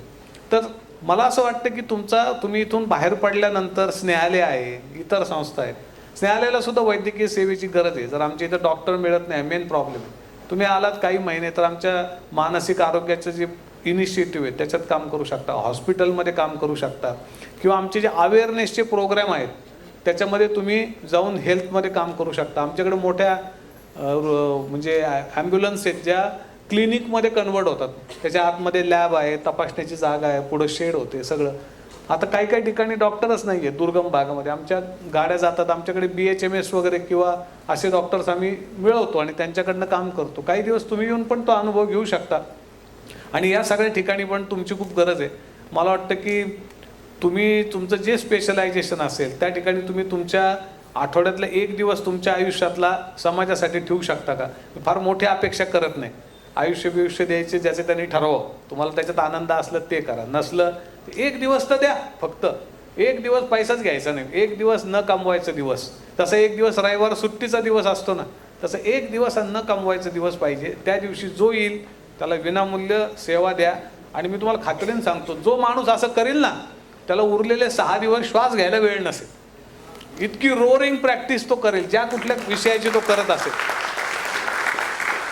आणि डॉक्टर लोकांना सेवा काम करणं फार सोपं आहे. मला एखाद्या HIV पेशंटचा विश्वास जिंकण्यासाठी त्याची इतकी मिन्नतवारी करावी लागते, त्याचे कपडे काढावे लागतात, त्याची शिशू साफ करावी लागते, त्याचे नवरा बायकोचे भांडणं मिटवायला लागतात, त्याचे नाही ते प्रश्न, ते सगळं करू नये तो माझ्यावर विश्वासच ठेवत नाही. पण तो जेव्हा वेदनांनी विवळत असतो आणि तुम्ही येऊन फक्त त्याला डायक्लो काय मारून टाका एक, की तो असा रिलीफ वाटेल त्याला, की त्याला असं वाटेल तुम्ही म्हणजे देव आहात. आणि तो तुमचे, मी तुम्हाला म्हटलं की लोक श्रद्धेने बदलतात, श्रद्धेने तुम्हाला फॉलो करतात. तर डॉक्टरांचं सामर्थ्य फार मोठं आहे. मी तुम्हाला सांगतो, तुम्ही फार मोठं पटकन श्रद्धा मिळवू शकता आणि म्हणून तुम्ही पटकन मोठं काम पण करू शकता. आमच्यासारख्या लोकांना फार वर्ष लागतात ती श्रद्धा मिळवायला. तर तुमच्यासाठी सामाजिक काम करणं फार सोपं आहे. तुम्ही निदान एक दिवस तुमच्या आयुष्यातला, आठवड्यातला एक दिवस हा गरिबांसाठी, समाजासाठी काढा.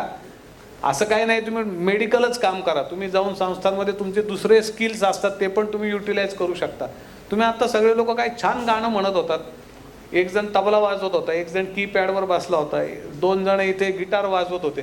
तुम्ही हे काम सुद्धा करू शकता ना, जाऊन शिकवू शकता. लोकांच्या आयुष्यात आनंद देण्याचे 1000 मार्ग आहेत. पण एक दिवस तुम्ही न कमवता इतरांसाठी आणि स्वतःच्या आत्म्याच्या आनंदासाठी असं ठेवा. ऑफकोर्स सगळ्या संस्था तुमचं खूप स्वागत करतील.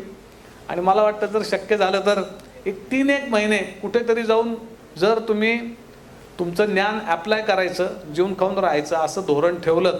करिअरची स्पर्धा प्रचंड आहे, मला माहिती आहे. आणि ते काय असतं की आपण डोळे मिटले तर काही नाही जाणवणार तुम्हाला. तुम्ही दुसरीकडे बघायला लागले की तुम्ही असे अस्वस्थ होताल, अरे बापरे हा इतका जोरात पळतोय, मी कसं काय आता असंच बसू.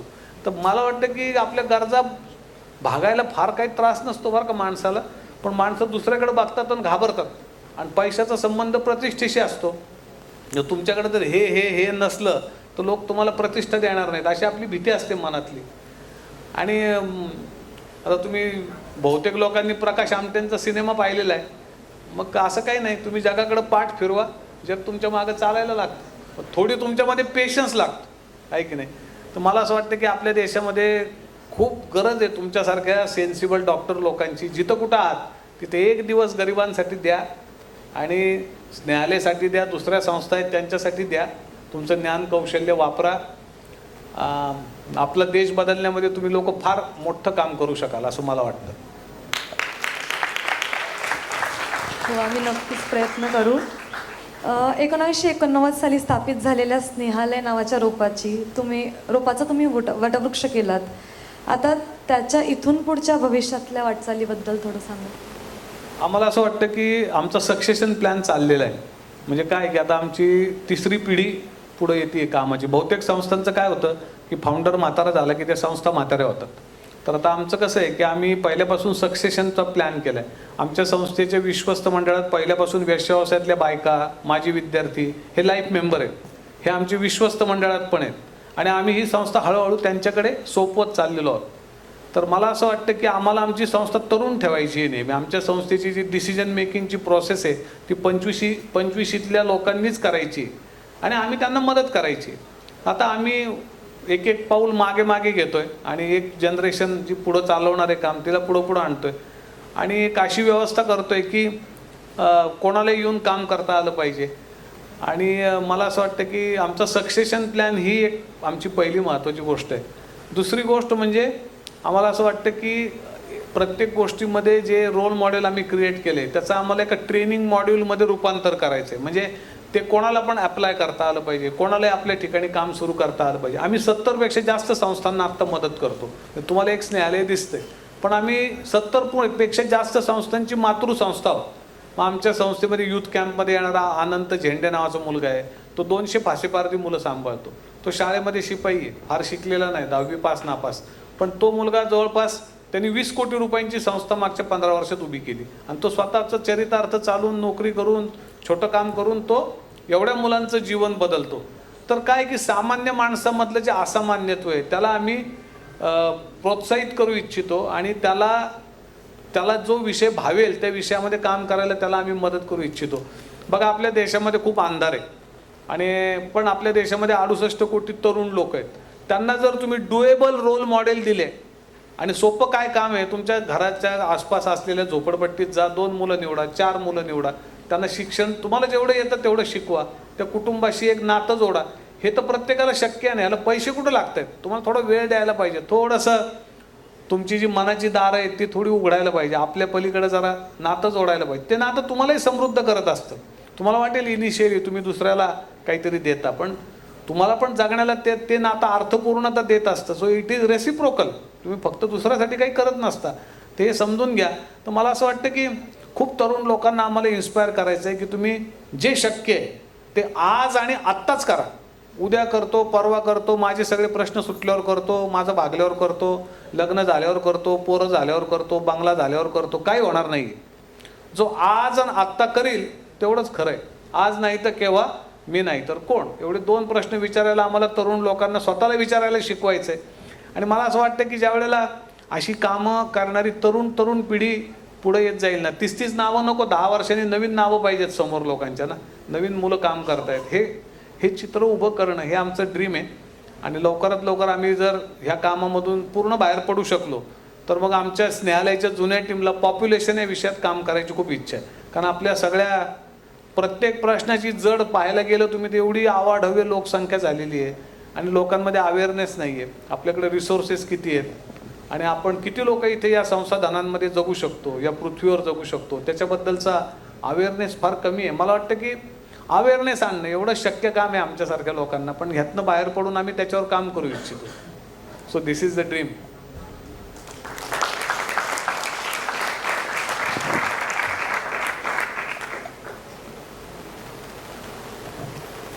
इथले सगळेजण नक्कीच तुमच्याकडून खूप जास्त इन्स्पायर झालेले आहेत.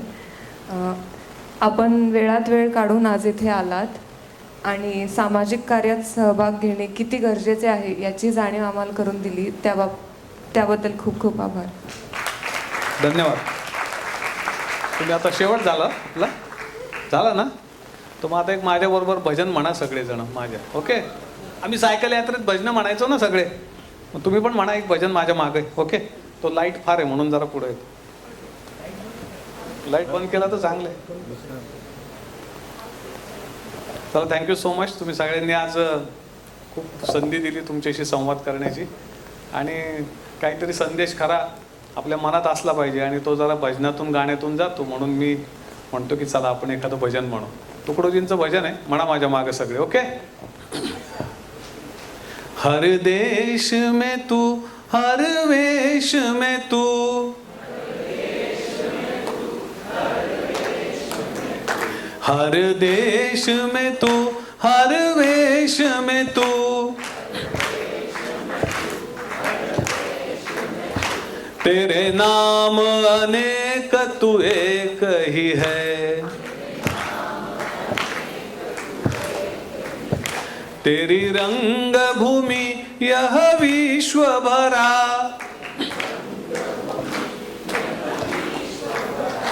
हर खेल में मेल में तू ही तू है, हर देश में तू, हर वेश में तू,